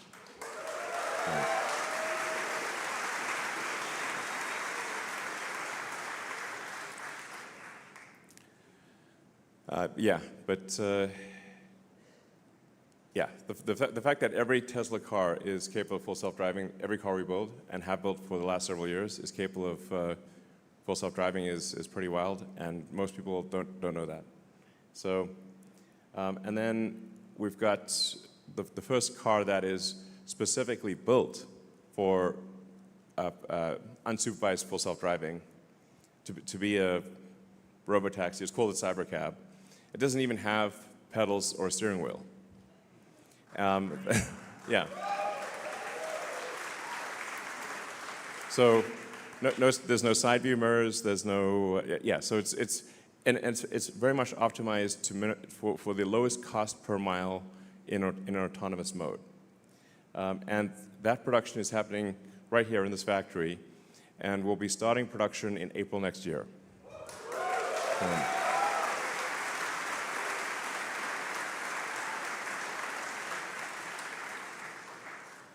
So the way that Cybercab is designed is it's designed obviously for a purely autonomous world, but also the manufacturing system is unlike any other car. The manufacturing system of the Cybercab, it's closer to a high volume consumer electronics device than it is a car manufacturing line. So the net result is that I think we should be able to achieve, I think ultimately less than a 10-second cycle time, basically a unit every 10 seconds. Maybe ultimately take a few years to get there, but it's theoretically possible to get to a 5-second production time. And so what that would mean is you could get on a line that would normally produce, say, 500,000 cars a year at a 1-minute cycle time, like Model Y, this would be maybe as much as 2 or 3 million. Maybe ultimately, it's theoretically possible to achieve a 5 million unit production line if you can get to the 5-second cycle time. So.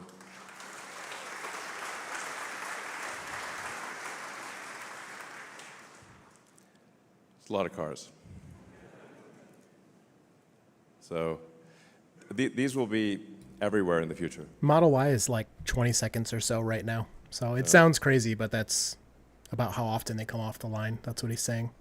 And we wanted it to look futuristic, so it changes the look of the roads. That might be more. I need to look that up now that I said that. Yeah.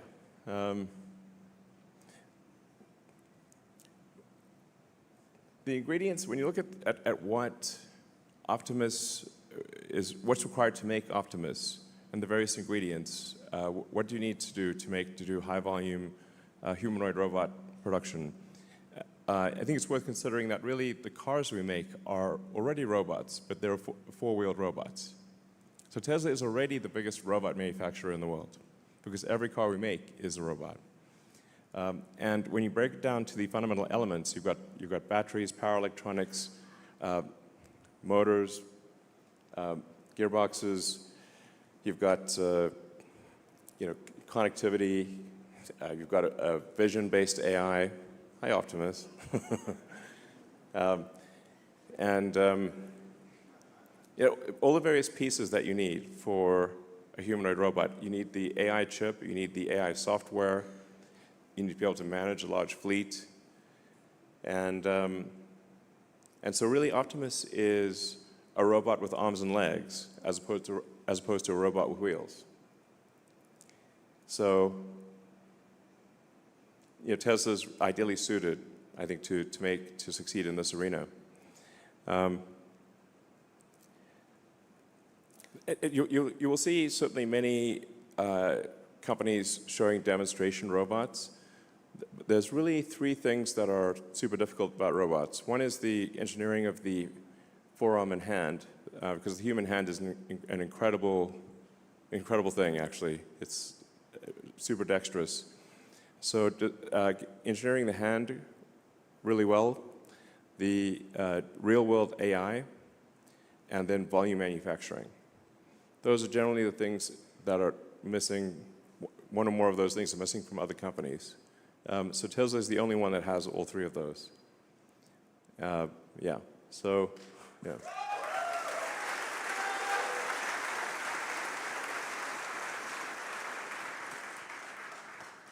So this is the Optimus kind of initial. It's kind of the prototype production line. The high volume production line will be very automated, obviously, but this is really the production line that we use to make the prototypes. So you can get a sort of rough sense for what it takes to build the robot. I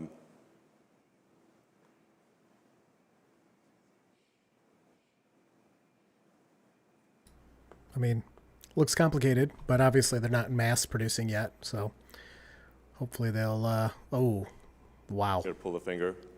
Oh my goodness. Yeah, they'll have to streamline a lot of that, but whatever. That's amazing.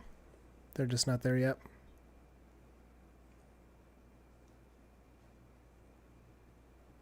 That's crazy. I can't wait. And then, as I've said before, I think once we reach about 1 million units per year of sustained production or in excess of that, I think probably the cost of production is around $20,000 in current year dollars. So this will be certainly very affordable. And yeah, like I said, I think Optimus will ultimately increase the size of the economy probably by a factor of 10 or more. Next year we start production with Optimus version 3. What you're seeing here is Optimus version 2.5. Optimus 3 is an incredibly good design. The Tesla engineering team is amazing.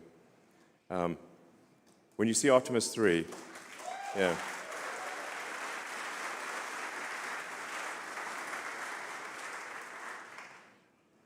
It will seem as though that there's someone like a person in a robot outfit, which is how we started with Optimus.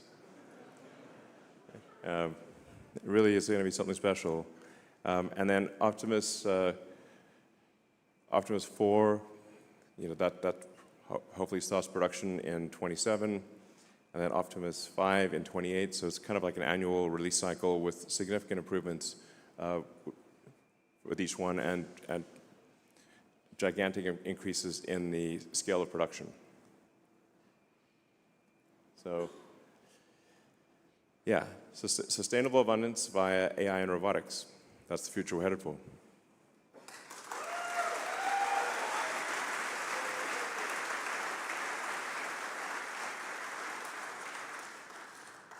And as I think most people here know, the safety statistics show that miles driven on FSD are much safer than miles driven without it. So what this will translate to ultimately is saving the lives of millions of people and preventing hundreds of millions of accidents. So a massive increase in lives solved and tragedies avoided. It's going to be amazing.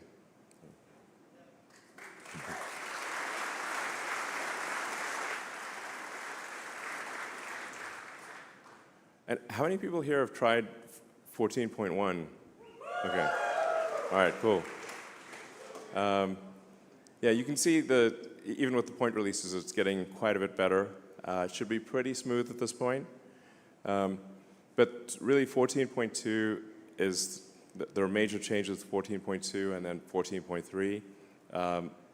I think by 14.3 is when we'll really be at the point where you can just pretty much fall asleep and wake up at your destination. So I feel like it's already pretty close to that, minus a few things, but I wouldn't do it. And then I've been putting a lot of time into the new Tesla chip design because in order to have a functional robot, you have to have a great AI chip. And it needs to be an inexpensive chip, and it needs to be very power efficient. So we believe the AI5 chip will be probably about a third of the power of, say, something like a Blackwell, an NVIDIA Blackwell, which is a great chip, for roughly comparable performance, and much less than 10% of the cost. So that's crazy. 50x total improvement over AI4. This is a chip that is very much optimized for the Tesla AI software stack. So it's not meant to be a general purpose chip. It's meant to be an amazing chip for the Tesla AI software. I mean, a couple things that I think like, how is Tesla able to achieve such an improvement? I think it is because we are specialized. We're not trying to, NVIDIA has to serve the superset of all past and future customers. So all of their requirements, all of the software that they've written has to work, which is a very difficult problem. Whereas we just need to make it work for our software. And so we were able to simplify the chip dramatically. And then we also, I think we're unique in this, but like we have an integer-based system. And integer operations are fundamentally more efficient than floating point operations. So we can do floating point, but the vast majority of our inference is done in integer, which is, if you're familiar with sort of logic gates, like the simplicity of integer, and integer is much more power efficient, much more silicon efficient, but you actually have to train for integer inference, which everyone else is training for floating point. That's kind of like a niche technical detail, but it's actually very important. So yeah, this is going to be a great chip. So this chip will be made in basically in 4 places: TSMC Taiwan, Samsung Korea, TSMC Arizona, and TSMC Texas.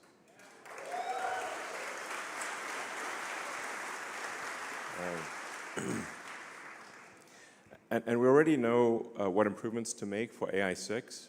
So I'm hopeful that we can, within less than a year of AI5 starting production, we can actually transition in the same fab to AI6 and double all of the performance metrics. Oh, I'm waiting for AI6. I need those double metrics, 100%. I'm waiting. I'm super hardcore on chips right now, as you may be able to It's just tell. another year, guys. We can hold out. I have chips on the brain. I dream about chips, literally. I can draw at least the broad brushstroke physical design of the AI5 chip by heart at this point.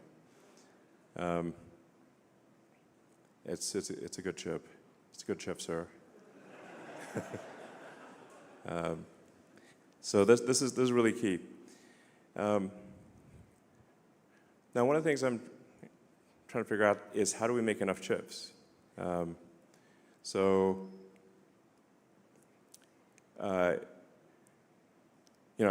have a lot of respect for the Tesla partners, TSMC and Samsung. Maybe we'll do something with Intel. We haven't signed any deal, but it's probably worth having discussions with Intel. But even when we extrapolate the best case scenario for chip production from our suppliers, it's still not enough. So I think we may have to do a Tesla terafab. Oh, we got a new word. So Tesla terafab. Let's go. it's like Giga, but way bigger.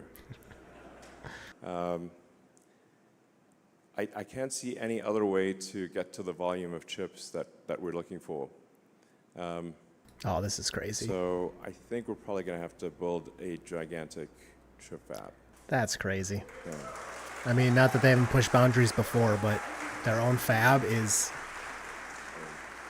That's insane. It's got to be done. So anyway, some of the stuff I've already talked about. Yep, we've done a tremendous amount for sustainable energy, and that's only going to grow over time. The world is moving towards a solar battery economy, which is ultimately that's where it was going to go anyway. But what Tesla's done is accelerate that outcome. Sometimes people don't understand quite how much energy comes from the sun. So the sun is 99.8% of all mass in the solar system, Jupiter being 0.1%, and then 0.1% is miscellaneous, Earth being in the miscellaneous category. So the total amount of energy, sometimes people say, like, well, we'll build fusion reactors on Earth. It's like, well, actually, the giant fusion reactor in the sky is basically impossible to beat. To such a degree that even if you could burn Jupiter in a thermonuclear reactor, the amount of energy produced by the sun would still round up to 100%. That's how much energy the sun produces. So solar power is necessarily the future. And I think there's going to be a lot of solar-powered AI satellites. And I think Tesla's going to play a role in that.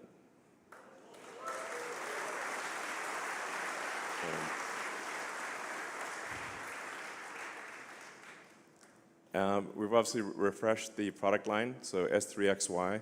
If people haven't tried the Model S, 3X or Y, or the Cybertruck, I recommend at least getting a test drive or a test ride, as the case may be. Try out the full self-driving, and I think you'll be blown away. So those who do not, if you might be listening and don't have a Tesla, you should Tesla try Dyson Sphere coming. So funny. So, and of course, we've got the Cybertruck, which is the toughest truck of all time. It's literally bulletproof, faster than a Porsche 911, and can out-tow a Ford F-350. So it's a great car, great truck.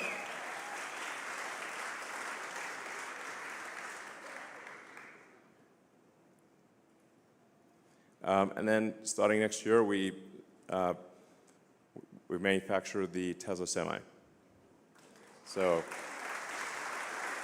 Oh, someone just mentioned Semi. There you go, next year. This is already... Next year. We already have a lot of prototype Tesla Semis in operation. PepsiCo and other companies have been using the Tesla Semi for quite some time. But we will start volume production at our Northern Nevada factory in 2026. So we got two big products, or three massive products starting production next year. We've got Optimus, we've got Tesla Semi, and we've got the Cybercab. So.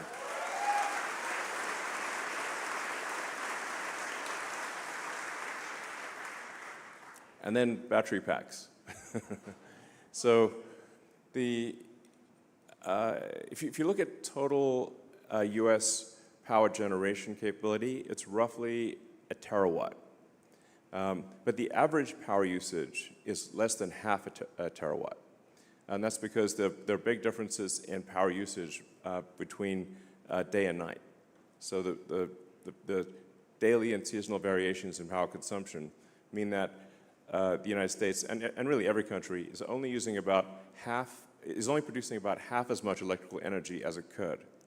Because without batteries, there's no effective way to buffer the energy. So what batteries actually enable is, even if you don't build any incremental power plants, you could double the energy output of the United States just with batteries. This is a super big deal. And in fact, I think that's really where most of the incremental energy production in the United States is going to come from, is literally batteries. So a bigger deal than it may seem. Come on, guys, applaud. Batteries. Big deal. And then we've got, we keep improving the battery design, so the Mega Block, which makes it really easy to deploy battery, utility scale batteries. So we've just simplified and brought more of the components to be internal to the batteries, so you can just show up and drop off a battery and it works. And then hopefully with, well, not hopefully, over time we will actually add more and more of the power electronics so that Megapack will actually be able to output up to 35 kilovolts directly. So you won't need a substation, is what I'm saying. You can just literally drop it off, kind of like the way that a power wall, you just connect it to the house, the utility wires go on one side and the other side goes to the house mains, and that's it. So we want to get Megapack to the point where you just literally take the utility wires and you plug them in, and it just works. So.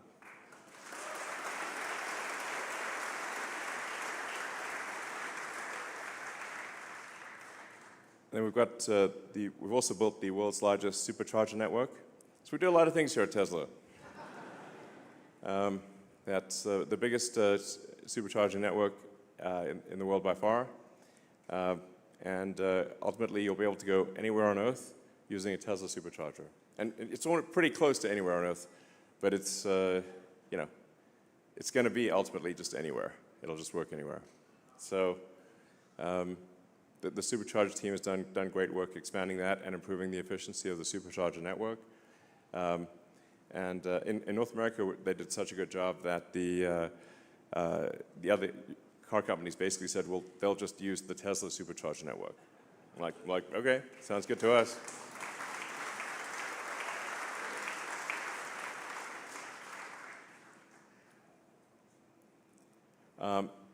It's always important to have a slide on safety in the factory, so we continue to improve safety for our factory workers. We care a lot about their well-being. Like one way you can just tell if a company is a good company or not, if you just walk through the factory or walk through the office and catch the vibe. And the vibe in the Tesla factory is good. People are happy. That's how you know it's a good company.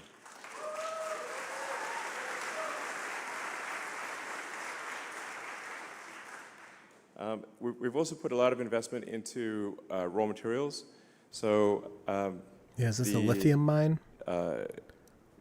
We've built in South Texas and Corpus Christi the biggest lithium refinery outside of China, I believe. Cool. So it's starting off with 50 gigawatt hours of lithium, and we'll expand from there. So this is a very, very important to have. In a worst case scenario, that we have the ingredients necessary to make a battery. Very important.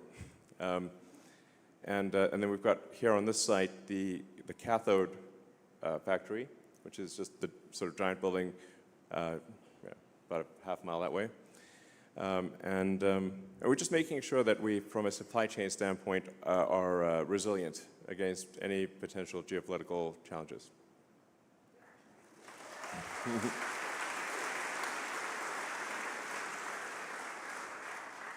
And then also at this factory, we also make the 4680 cell, which is getting better and better. And that 4680 cell will be used in the Cybercab. It is being used in the Cybertruck and will be used in the Cybercab and also in Optimus. So that's going well. But we continue, obviously, to get cells from many suppliers. It's kind of like the chip fab thing. We'll take as many chips as our suppliers can provide us, but then beyond that, if they can't provide us with any incremental cells or chips, we kind of have to make them ourselves or we get stuck. That's the Tesla Semi-Factory. So it's going to be pretty cool to see these going down the road in scale.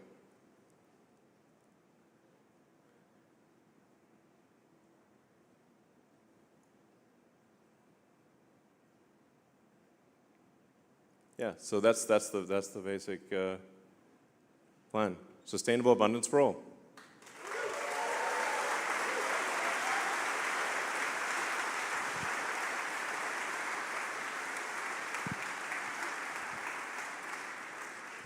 Oh, line up, everybody. Right, so time to ask a yeah, question. I Make guess it we good. can go into Q&A now. So funny. Maybe at the next annual shareholder meeting, we'll have Optimus take some of the questions. Just make our own chips, you know, so easy. That'd be cool. No big deal. People make chips all the time, right?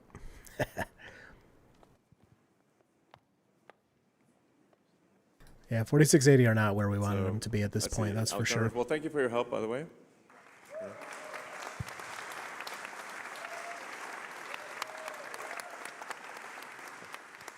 Yeah, please go ahead. Thank you. Is that a mic? Is it? No, let me hold it. It's okay. Well, what a year's been. Let me right? hold I it. mean, just a year ago, President Trump got elected on the same day.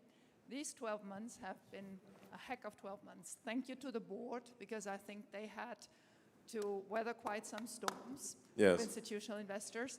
And obviously, thank you to you. And we stand with you. I think we showed it, and we will show it everywhere.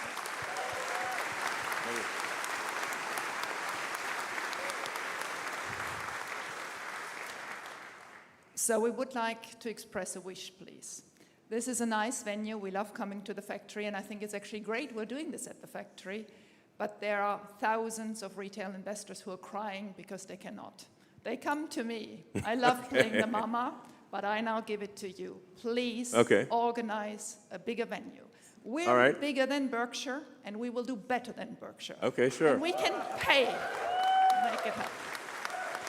Yeah. Actually, Tesla will be way, way, way bigger than Berkshire long term. It's going to be kind of nutty. All right, we'll do the next one. Maybe we'll do it in the, maybe the downtown arena or the soccer stadium or something like that. And get your security check. We want to make sure that you're safe. What if I just bob and weave? No, what the heck? But, you know, we want a party, and Okay. if you can bring the other Elon companies there as well, Okay. investors would really appreciate it. All right, sounds So good. thank you very much for listening to All right. It's a weird question, but okay. I mean, I get it. People want to go and they can't, so I understand. Elon, as a father, I just want to first thank you for everything you're doing in the world, especially freedom of speech. Thank you. And one question.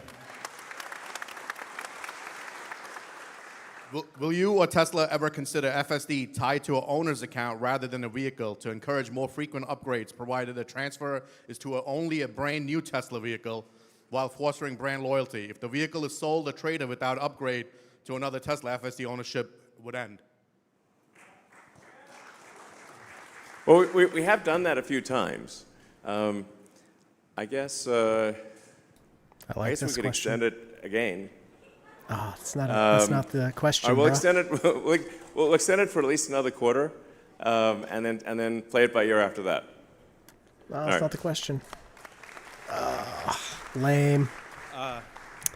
Howdy, Elon. Congrats on not having to show up to work for free anymore. Yeah.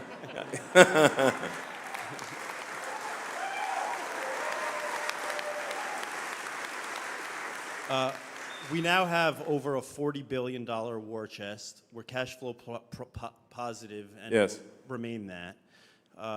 We know how you feel about fiat already. Is it time to take a look at Bitcoin? What's your belief on that? Also, you've hinted towards that there's a wheelchair accessible model in the works. Were you referring to the Robovin? And if so, can we please speed up production to help the least fortunate? Sure. Obviously we need a vehicle that's big enough to fit a wheelchair, if it's wheelchair accessible. So I think that is the Robovin or Robus or whatever we call it. I mean, it's not like we're slowing down because we want to slow down. It's like we're spinning like a zillion plates here. But I do think it would be very cool because I think aesthetically as well, it just would change the look of the roads and make it feel like the future. So it won't be long before we make that. But since we do have Optimus, we've got Cybercab, Optimus, and Semi all next year. We'll probably have to be maybe the year that a couple years from now or something like that. But we certainly will make a wheelchair accessible vehicle. So. He ignored the Bitcoin part. I mean, they already have Bitcoin, so guy just wants to pump his Bitcoin. Hi, Satoshi. I was privileged enough to attend the Investor Day, and you also talked about the factory being a product. And I saw the dry cathode method and so forth, and I wanted to know the progress in that, and also would Optimus be working on that in the future production line in the future? Yeah, I guess the dry cathode, man, that's turned out to be a lot harder than we thought. What is Herbert doing? I mean, it does look like it's going to be successful, and it will have some cost advantage relative to wet cathode. But if I had to wind the clock back, I would probably have gone with wet cathode instead of dry cathode, because it just turned out to be a lot harder to make it, capable of high volume production with super high reliability. But we will be scaling up battery cell production at Tesla, and looking for cell production from our suppliers as well. Because we're going to be ramping up production very dramatically at Tesla. So now that we believe we have full self-driving, that we have autonomy solved, or at least are within a few months of having it unsupervised autonomy solved at a reliability level significantly better than human. That means it's time to ramp up production, because the value proposition is now much greater than a regular car. The killer app really is for people: can you text and drive, or can you sleep and drive? Can the car take you to a destination, or do you need to pay attention and have to drive it? And before we allow the car to be driven without paying attention, we need to make sure it's very safe. But like I said, we're on the cusp of that.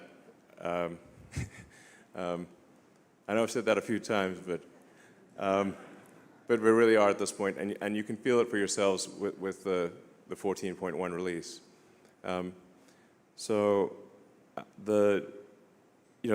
What we're going to push to expand vehicle production as fast as we possibly can. So aspirationally, we'd aim to increase vehicle production by about 50% by the end of next year. So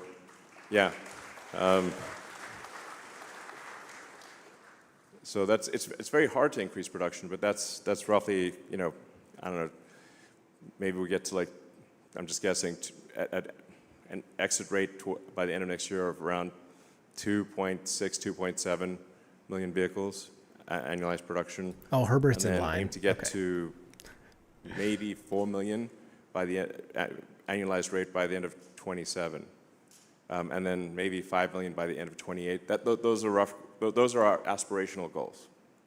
So this is a gigantic increase in output, which means that the entire supply chain has to move in unison with that increase in volume. The nature of producing a large complex product is that it moves as fast as the least lucky, dumbest element in the entire system, and there's 10,000 plus items. But this, like I said, this really is it's not just a new chapter for Tesla, it's a new book. And that new book is massively increasing vehicle production and ramping up Optimus production faster than anything's ever been ramped up before in history. So. I just want to see one of these Optimus fall over. I just want to see him eat it. It's so funny. Elon, thank you. Thank you from all of us. The retail shareholders really care, and so I echo the sentiment of, a larger venue where more can come. As a testament to that, I was fortunate enough to be here last year, and since then, touring the factory, talking to people that work here, I'm just a retail shareholder, but increased my holdings 12 times, right? So I know it's really engaging and gives people a confidence, and so thank you for having us, and I do echo that. I hope it grows. Last year, I'm the one that asked you about your well-being and safety. Oh yeah, still alive. And there's a broad, general question, and it was before, some of the uncertainty that's unfolded since then, and yeah. So I hope it had a positive, impact, and we all care. And so my question this year, you've talked recently about the most mind-blowing product demo of all time, and a shot at being the most memorable product unveil ever. Roadster. Yeah. And I have patiently been waiting on my Founders Series Roadster reservation. So on behalf of the Founders Series guys that have stuck in there, can we be invited to this unveil? Oh yeah, sure, absolutely, definitely. Okay. Yes. So all Founders Series can be invited? Yes. I mean, it's the least we could do, frankly, for people that are long-suffering. Oh my goodness. Roadster reservation holders. It's a good question, but it took a long time to get there. I feel confident in saying it will be the most exciting product unveil ever. And I hope that, whether it goes well or doesn't go well. Since I'm up here, can I get the first one? Well, I guess it's according to whoever put down their deposit in that sequence.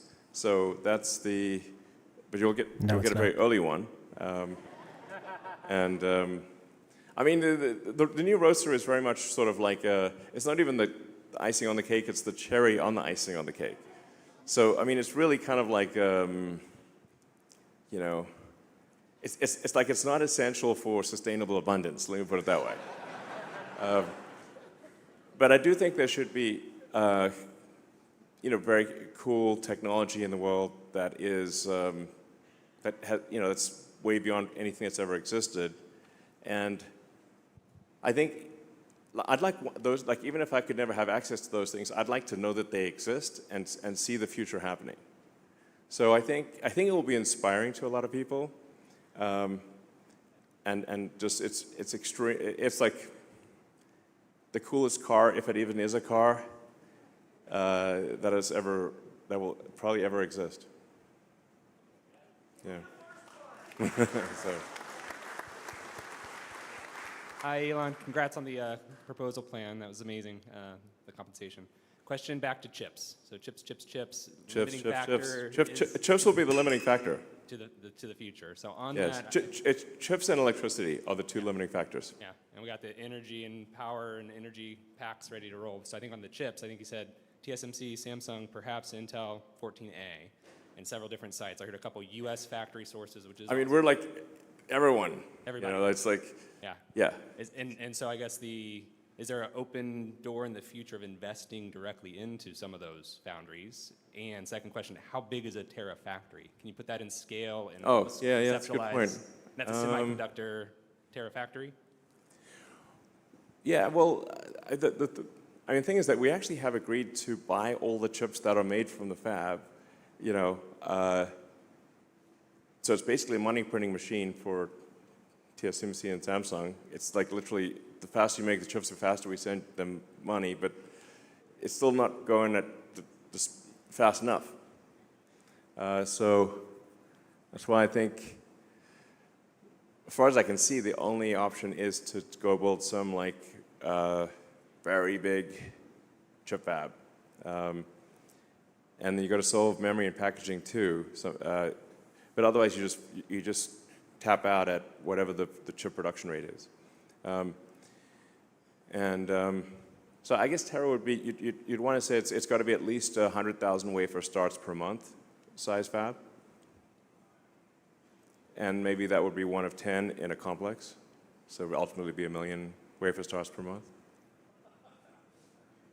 Yeah, exactly. You can tell when it gets the giggle factor, that's probably a good sign that we're onto something special. But I wouldn't be surprised if long term it's like 1 million wafers a month. Yeah. What do you guys want to ask? If you were there, what would you be asking? Hi, Elon. I'm a long-term investor, so I've been holding the shares for 12 years. I worked at the Autopilot team development for 10 years, and I brought my dad here from Brazil. We actually won the Tesla Vision contest with the Cybertruck B video, so I hope you get to see that at some point. So thanks for the free Model Y. And my question is about, obviously, market expansion, but not only South America, Brazil, but also into Mars, like with the upcoming rendezvous of Mars and Earth. What's going to be in the payload, you know? What are we going to send there? Well, Optimus is going to play a big role. Well, Optimus and I think Tesla vehicles will play a big role on the Moon and Mars. So for a Moon base and a Mars city, Tesla vehicles and Optimus robots are natural fit for building and operating a Moon base and a Mars city. So, sorry? Cybertruck also? Yeah, it's Cybertruck. You will need to drive around in a pressurized vehicle if there's a person inside. But yeah, it'll be something cool. Next level Moon buggy or Mars buggy. So, all right. Hi, Mr. Musk. Gaurav. Been a fan of yours since 2006. I think I saw a piece in Popular Science magazine. It was really cool, and I think I was 15 at the time. Shareholder since 10 years now. It's been really, really rewarding. It's changed my life. So thank you very much to you and Tesla. My question is regarding Tesla's mission for a sustainable future as it pertains to autonomy. I personally fully expect a deflationary period after, unlocked by autonomy, basically, both in moving humans and goods and whatnot, excluding Optimus even. Yeah. What efforts is Tesla going to focus on to reduce the dollar per mile? Rough math, I think like 30 cents a mile would be really nice. 50 cents is pretty good too. I mean, looking at inflation later on. And then I guess the second part of that, how low does it have to be for people to just stop buying cars, like where it doesn't make economic sense to do that? I expect that to affect economies of scale and then further increase the pricing of vehicles there on out. So what is that node at which inflection happens? Well, in terms of cost per mile, I mean, we do see a path with a lot of work to get below 20 cents a mile in current year dollars. I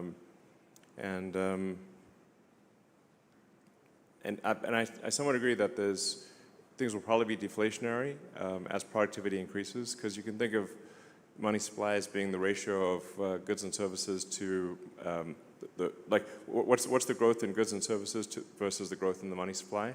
That ratio is basically inflation. So if the output of goods and services grows faster than the money supply, then you necessarily have deflation, or vice versa. They try to make it sound complicated, but it's not. I'm not sure that even government overspending can actually. I think government overspending will be lower than the increase in productivity of goods and services, which would imply deflation as you expect. Sorry? What about economies of scale and the impact it has to how you respond as an automotive company when people stop potentially buying cars? Economies of scale? In like auto manufacturing, for instance, it only makes sense if lots of people buy your vehicles. The total number of vehicles will decrease. The sort of vehicle fleet out there is about 2 billion cars. Right? 2 billion. If you add up all cars and trucks that are not at a scrapyard, I think it's around 2 billion. But that number would decrease with autonomous vehicles. So the total fleet size would drop. I actually think miles driven will increase because it is now much less painful to travel somewhere. So if somebody's thinking about traveling across a busy city, then they'll take into account, well, how much pain do I have to deal with? If I have to go through 2 hours of traffic, I probably won't do it. But if you're just, say, sitting in a cybercab watching a movie or doing some work, then it's just like sitting in a little lounge. So I think you'll see probably a significant increase in total miles driven, but at the same time, a decrease in the total active fleet of vehicles. I'd just like to reiterate how grateful we all are to have you on board, ready to lead us to another $7 trillion in market cap. So grateful. At least. At least. Obviously. Thank you. My question is, how much of a concern around. is it that when Cybercab starts production in Q2 next year, that regulation won't be there yet to where you can deploy Cybercabs being produced? Or are you guys confident that every Cybercab you guys make, you'll be able to deploy? Yeah, I think the rate at which we receive regulatory approval will roughly match the rate of Cybercab production. It'll be maybe a little tight, but it's about right. And I'd like to thank Waymo for paving the path here. It's very helpful. Yeah, but I think we'll be able to deploy all the Cybercabs that we produce. And the other thing is, like, once it becomes like extremely normal in cities, it's just going to become like the regulators will have just fewer and fewer reasons to say no. And then you've got this, you've got the accident statistics at scale, and you can show that autonomous miles save lives. And you've got unequivocal, billions of miles to prove it. Then I think it's hard for regulators to say no. Yeah, true. All right. First of all, Elon, thank you so much for everything you do for the Tesla shareholders. Thank you. Do you see a path for Optimus to have consciousness downloaded to it? You mean human consciousness, or? Yes. Yeah, I mean, it's not like immediate, but if you said down the road, would you be able to, say, with the neural link, have a snapshot of, or at least an approximate snapshot of somebody's mind, and then upload that approximate snapshot to an Optimus body? I think that at some point that technology becomes possible, and it's probably less than 20 years. Yeah.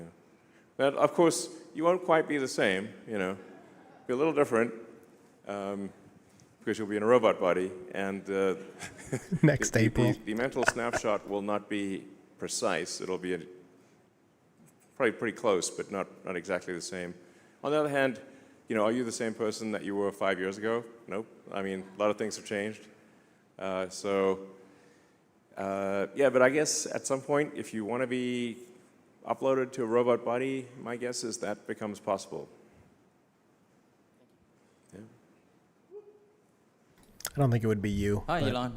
It's an interesting thought. Space-based data center is a great idea, and I agree with that. Yeah. I was curious on your views on space-based solar power, the idea of beaming down microwave energy down to Earth so that you can just point it to where it needs to go without transmission, without distribution lines, and it's more energy dense, so less land use. Just curious on your views. Well, space solar power, until the advent of something like Starship, where the cost per ton to orbit, drops by orders of magnitude, the cost of getting payload to orbit is so high that there was no possibility of space solar power solving anything, really. Now, with Starship,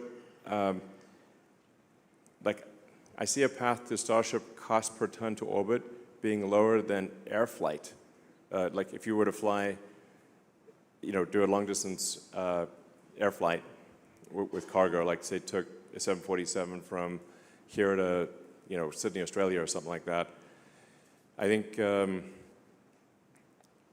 ultimately Starship will be able to do that trip for less cost per ton than an aircraft. So now you've got that opens up a very wide range of possibilities. Like the most obvious one, I think, is actually solar-powered AI satellites. So to move the AI to orbit and essentially deep space over time, because you can actually access over 1 billion times more energy from the sun in deep space than you can on Earth. The scaling, to scale to Kardashev, to make any progress on a Kardashev 2 scale, which is using some non-trivial amount of energy from the sun, you kind of have to do space solar power. Now, you could only beam a tiny amount of that back to Earth, or you would melt Earth. So Earth actually receives a very, very tiny amount of the sun's energy. Earth is a tiny dust mote. When you see like Earth to scale with the sun, we look like a little crumb. So to scale civilization, like I said, to be at all relevant on a Kardashev 2 scale, like to even use 1/1,000,000% of the sun's energy, you really have to use solar power in deep space. And you could beam some of that back to Earth too, but you can only beam a tiny bit of it back, or you'd melt Earth. And this will be our last question. We'll do a few more. Sorry? Sorry. All right. Elon, look around you. This is a very, very small sample of Tesla soldiers. Maybe, actually, I should say Elon Musk soldiers. Well, thank you for your support. So, thank you, everyone. I'd just like to say thank you from the bottom of my heart for your support. Thank you. And thank you, everyone out there. So, I know for sure a lot of them sold the farm to buy Tesla. And they stuck with Tesla through thick and thin, good days and bad days. Yes.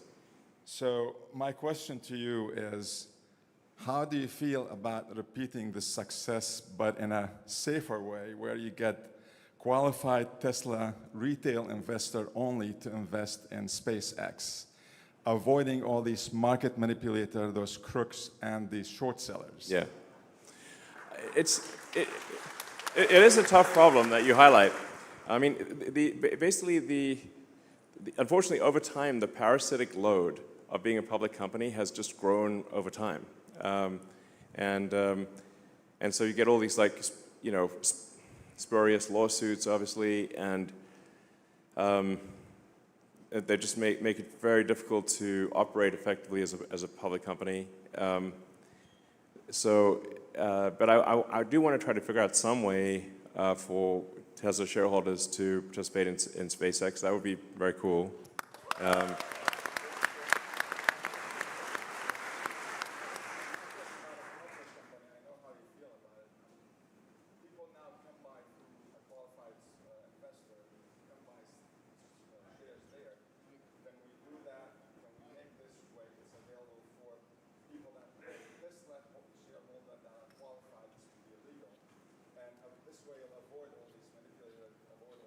We can't hear this question, just so you know.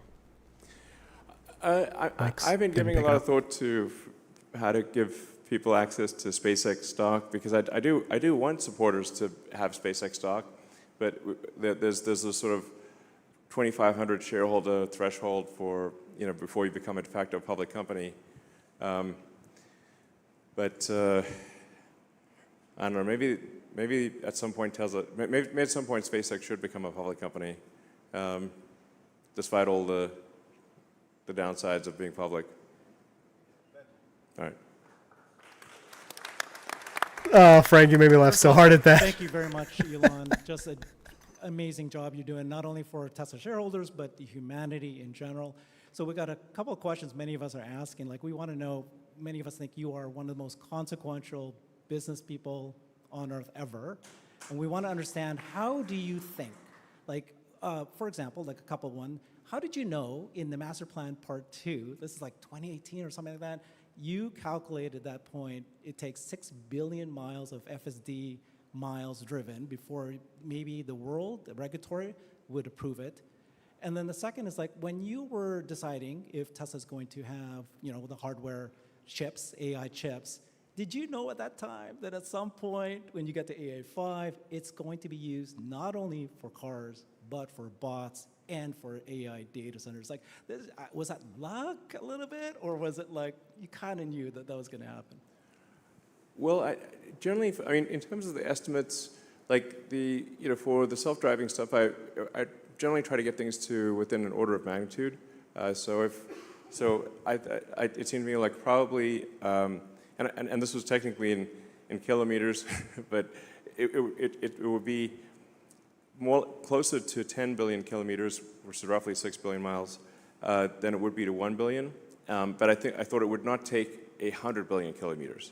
So it was really just in trying to, when you're trying to guess something where there's a lot of uncertainty, you just try to get the estimate to the nearest order of magnitude, closest factor of 10, and that's why I said probably around 10 billion kilometers or 6 billion miles, and then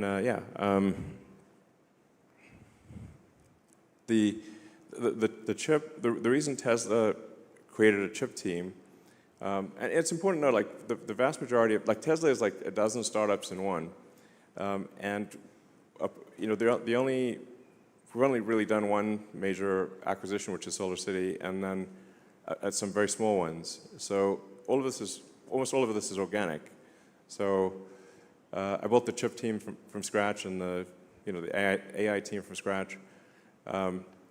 It was just because it became a limiting factor. So for hardware 2, we used NVIDIA, but NVIDIA was at that time focused on making really AI server hardware, which obviously was a smart bet. They're currently the most valuable company in the world. And Jensen Huang and his team have done an incredible job at NVIDIA. My hat's off to them. I'm a huge admirer of Jensen and NVIDIA. They've done amazing work, but they didn't want to do a low-cost, power-efficient car computer at the time, AI car computer. So I was like, well, okay, I guess we need to start a chip team to solve that. So then that's when I hired Jim Keller, and we built the chip team, and did AI3, then AI4. And then, to be honest, we made some mistakes there with AI5, but now AI5 is back on track, and we'll have a very rapid cadence to AI6 and so forth. And this is really necessary for the car to like with AI4, I think we can get to 200 or 300% better than human safety, maybe 400% better. But with AI5, I think we can do 1,000% better, or maybe even better than that. Than human safety. So, in my opinion, you need at a certain that point, actually, it might 1,000%. be too much intelligence for a car. I was thinking, like, what if you get stuck in a car and you have too much intelligence? But then one of the things we could do is, when the car is idle, is use the car as a massive distributed AI inference fleet. So, with the consent of customers, we're like, do you want your car to earn money for you while it's sitting in your garage at night? I don't know. We'll pay, $100 a month or $200 a month or whatever the right number is, if you allow Tesla to do AI inference workloads when you're not using your car. So that will also help the AI in the car not get bored. Because I sort of imagine, like, what if I got stuck in a car? And then, and the highlight of your day was driving. It's like, you know, but they don't always want to drive. So then what do you do the rest of the time? So I think Tesla could actually end up having the largest. Tesla might end up having the most amount of AI inference compute in the world. Like if you think, like maybe if we had 100 million car fleet, and at some point we may have more than 100 million car fleet, and they'll have AI 6, AI 7, you know, and if you're able to run a kilowatt of inference on 100 million car fleet, now you've got 100 gigawatts of distributed inference with built-in cooling and power electronics and distributed power. So, you know, probably the market's valuing that at 0.0 right now, is my guess. But it seems like an obvious thing to do. If you've got distributed inference AI and you've got the power and the cooling, which is very difficult to do the power and the cooling, and 100 gigawatts is a lot. I mean, the average, you know, as I said, the average power consumption in the U.S. I think is around 460 gigawatts for that's the entire electrical consumption of the U.S. So if you did 100 gigawatts, that would be a pretty big number. But yeah, it's basically something as a limiting factor, and then we take actions to address the limiting factor. A quick follow-up. Thank you for that very much. A request for you. So you guys just unveiled the Cyber Bear. Looks fantastic. Oh yeah. We'd like to. It's beautiful. We'd want you guys, or you know, maybe do a Cyber Bull here in Giga, Texas. My name's Herbert. I've got a Brighter with Herbert channel on YouTube. This is the Cyber Bulls. No. We are representing the Tesla Bulls, and we stand with you, Elon. But wouldn't it be cool to have a Cyber Bull right here in Texas? Like a cyber Longhorn? Cyber Longhorn. All right, sure. We'll do a cyber Longhorn for the factory. Hey, Tesla. Hey, Elon, I'm Dirty Tesla. My Tesla's often dirty. I'm very excited to ask this question. I've dreamed of giving away a Tesla for a very, very long time. And I finally wore EVJect down enough that they're willing to foot the bill for it. But it turns out to give away a Tesla, I have to have your permission to say we're giving away a Tesla. So it's a simple question. You can just give it away. You don't have to do anything. Tesla doesn't have to do. We're going to go through the normal channels. We'll buy it from a store. Sure. All that stuff. You can give away a Tesla. It's totally cool. Yeah. Yeah, but certainly you don't need my permission to give away a car. We'll take like maybe a couple more questions and then call it a night. Over here. So, all right. Hi, Elon. My name is Jonathan. You mentioned that the Roadster will have more tech than all the James Bond vehicles combined. Do you think there's any possibility that any of that tech will make it into the current vehicle lineup? No. And to follow up on that, do you have any estimate of production or delivery timelines for the Roadster? I guess, well, so we're aiming for the product unveiled will be of the Roadster 2, which will be very different from what was shown previously. That demo event will be April 1st of next year. I have some deniability because, like, I could say I was just kidding. April 1st. But we are actually Roadster tentatively aiming event. for April 1st. That was the end of the year. For this, what I think will be the most exciting, whether it works or not, demo ever of any product. And then I guess production is probably about 12 to 18 months after that. I think production is probably a year or so after that. Oh, well, I can't give away the secrets, but you won't be disappointed. So April 2027 for All right, take one last question, Roadster production. Hey, That's crazy. 3 last questions? Not that I can afford it. I don't care. Okay. Hi, Elon. I'm really excited about this future of sustainable abundance that we're talking about. I mean, you're going to be saving a lot of lives with FSD, but the number of lives that will be saved and improved with this future vision you have is really inspiring and very exciting. So even today, you've mentioned, though, that in a post-scarcity world, the role of money could diminish or become obsolete. Mm-hmm. Given that much of today's power, including yours, is tied to wealth, do you think achieving this abundance would require powerful people to relinquish their power? And how might we address resistance from those who hold power to make this vision a reality? I like this one. Well, I mean, I think actually long term, the AI is going to be in charge, to be totally frank, not humans. If artificial intelligence vastly exceeds the sum of human intelligence, it is difficult to imagine that any humans will actually be in charge. So we just need to make sure the AI is friendly. Yep. Thank you. Was that the question? Go ahead, sure. Yes. Okay. Sorry, Elon. Okay.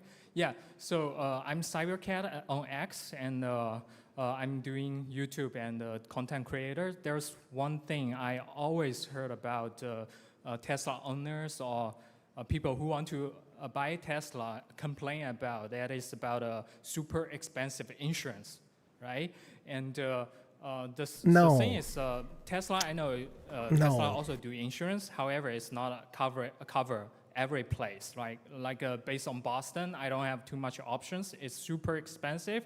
And the other point is, the FSD is very safe right now. I've been using Boston's FSD for an expensive about place to live. 4 years, right? Yes. It's getting Of course, to your a point insurance is it's expensive. Like almost unsupervised. However, the insurance still does not take this into consideration. They don't ask you whether you have FSD or not, and they don't know how much you travel with FSD, and that is not a part of the risk prediction kind of thing, right? So I feel like what's your thought about insurance going forward, especially when we're getting close to the autonomy? What is path, like either using your own or with the external partnership? For example, there's a company called Lemonade. Okay. We do need to not have the questions be super long. He's trying to pump lemonade. That's what it is. I mean, Tesla Insurance is trying to expand as quickly as possible, but the regulatory structure for insurance is extremely complex and works on a state-by-state basis. So it's really somewhat of a racket. The rules for insurance are different with every state. Dude was just trying to pump lemonade. Very complicated thing. He was trying to pump a stock. That's what he was doing. You did call it. So but I'm aware that insurance often is too expensive and doesn't take the right things into account. So all I can say to that is, we'll keep expanding Tesla Insurance. When the car is operating as a cybercab, Tesla will simply self-insure, so that kind of solves that. Insurance is a real pain in the neck, for sure. Okay. I do need to end this at some point. I'd ask him to buy GameStop. One question and one question. I'd be like, there. if XAI wants to make Thanks, video Elon, for games, taking my question. you should buy appreciate it. My question GameStop. has to do with compute and what the build out or how much is necessary to train Optimus and actually get them to a very household, meaningful robot that can do things. And if the partnership with XAI would help accelerate that. There's a lot of training compute needed for Optimus, because the AI chip in the robot is relatively weak because it's really limited on power. You can make up for that with a lot of training. To have a lot of training result in a very efficient AI that can run on a low power chip in the robot. So it is. We will actually have to spend a lot of money on training. Like ultimately it'll be like tens of billions of dollars on training compute. So it's a big number. Would a partnership with XAI help accelerate that? I think potentially. Yeah, I think that could yeah, I think there's potential for accelerating that. So, yeah, did the XAI investment thing get approved? No? Yes? Okay. Okay, whatever. Whenever like it's like Tesla and some other company that I have an interest in, then it's like always quite complicated to do things. It has to go through a lot of hoops to happen. But I do think there's a lot of potential for collaboration with XAI in the future and with SpaceX. So, all right. Okay, this is the last one. Yeah, sorry. Thank you so much. Captain Elon X, I support you. Thank you so much for everything you do. Very simple question. I'm from Israel. I don't represent a lot of people, but people do ask me, and I'm going to ask you. Any chance to have the app in other languages, like Hebrew, for example? Some people struggle with. You mean the app is? The app itself, yeah, just the app, the application. The app is not in Hebrew? No. Oh. And a lot of people don't speak English, so it's okay. weird. Shoot, I thought we had it in all languages. Okay, well definitely the app needs to be in all languages. All right. So. Nice, simple question. Like it. That was a good one.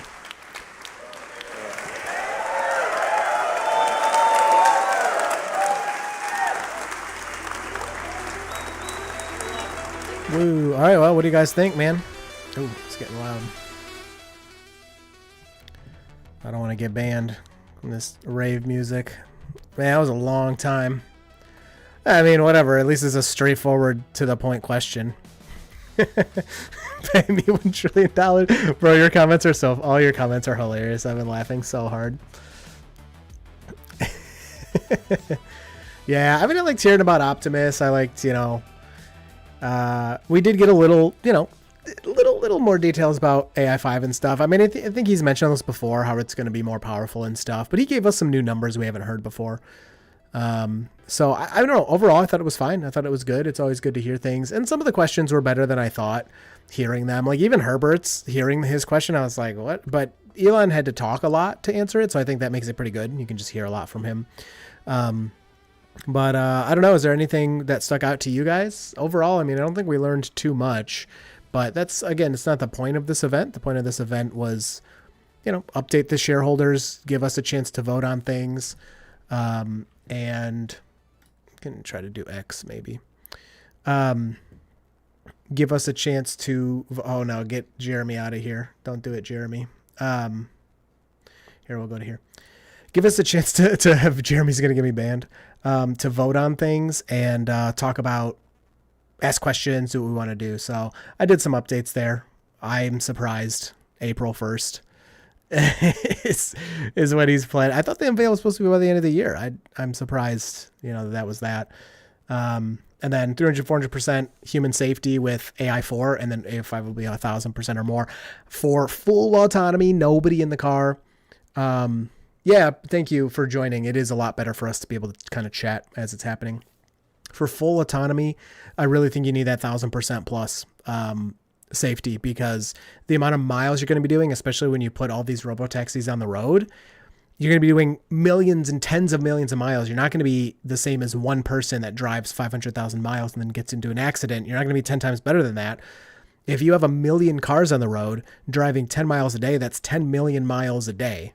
So you have to be able to make a lot of miles without like a serious accident. Maybe you hit a lamppost or something stupid. Like, I'm not as worried about that. It's like injuring people or damaging the car. You need tens of millions of miles, in my opinion, between those types of incidents to really be successful.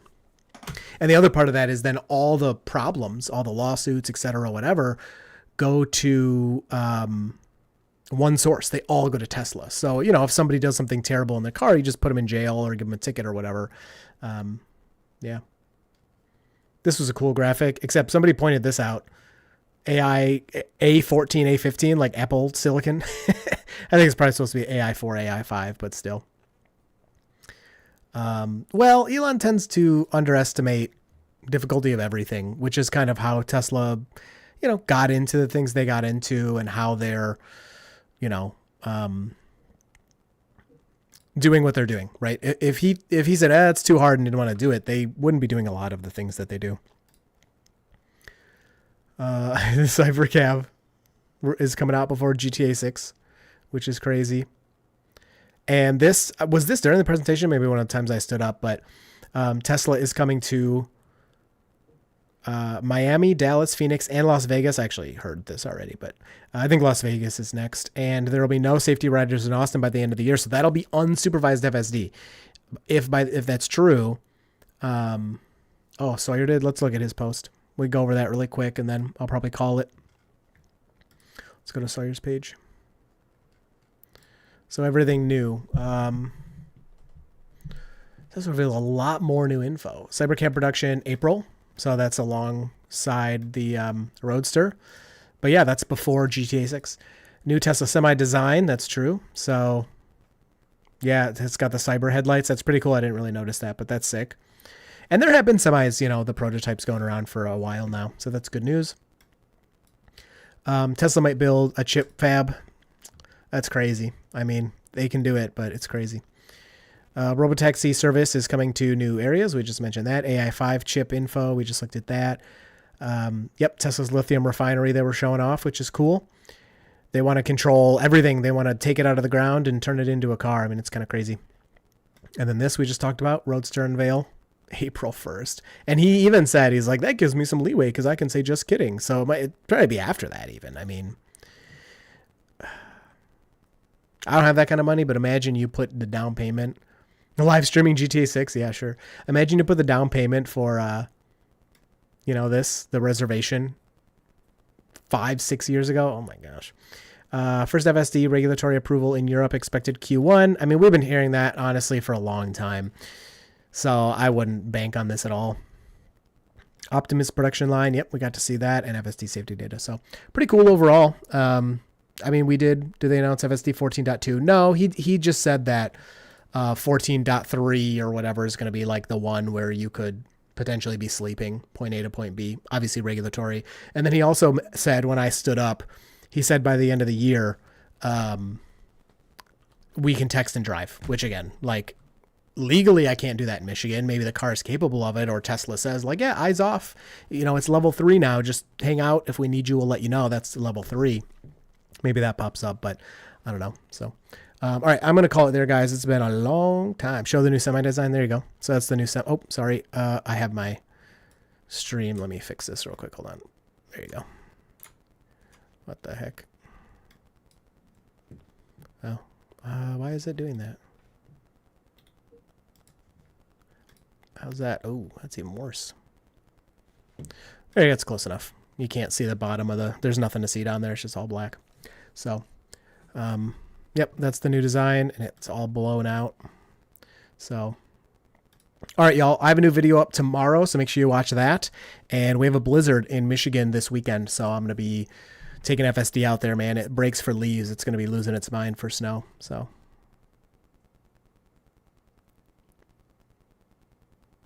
it's talking about NHTSA investigating Mad Max. It's not like the most breaking news, but I still thought it was important to talk about. So, snowpocalypse is coming. Get your groceries. All right, y'all. Thanks so much. I hope you enjoyed, and you'll see me whenever. See you around, guys. Thank you for watching.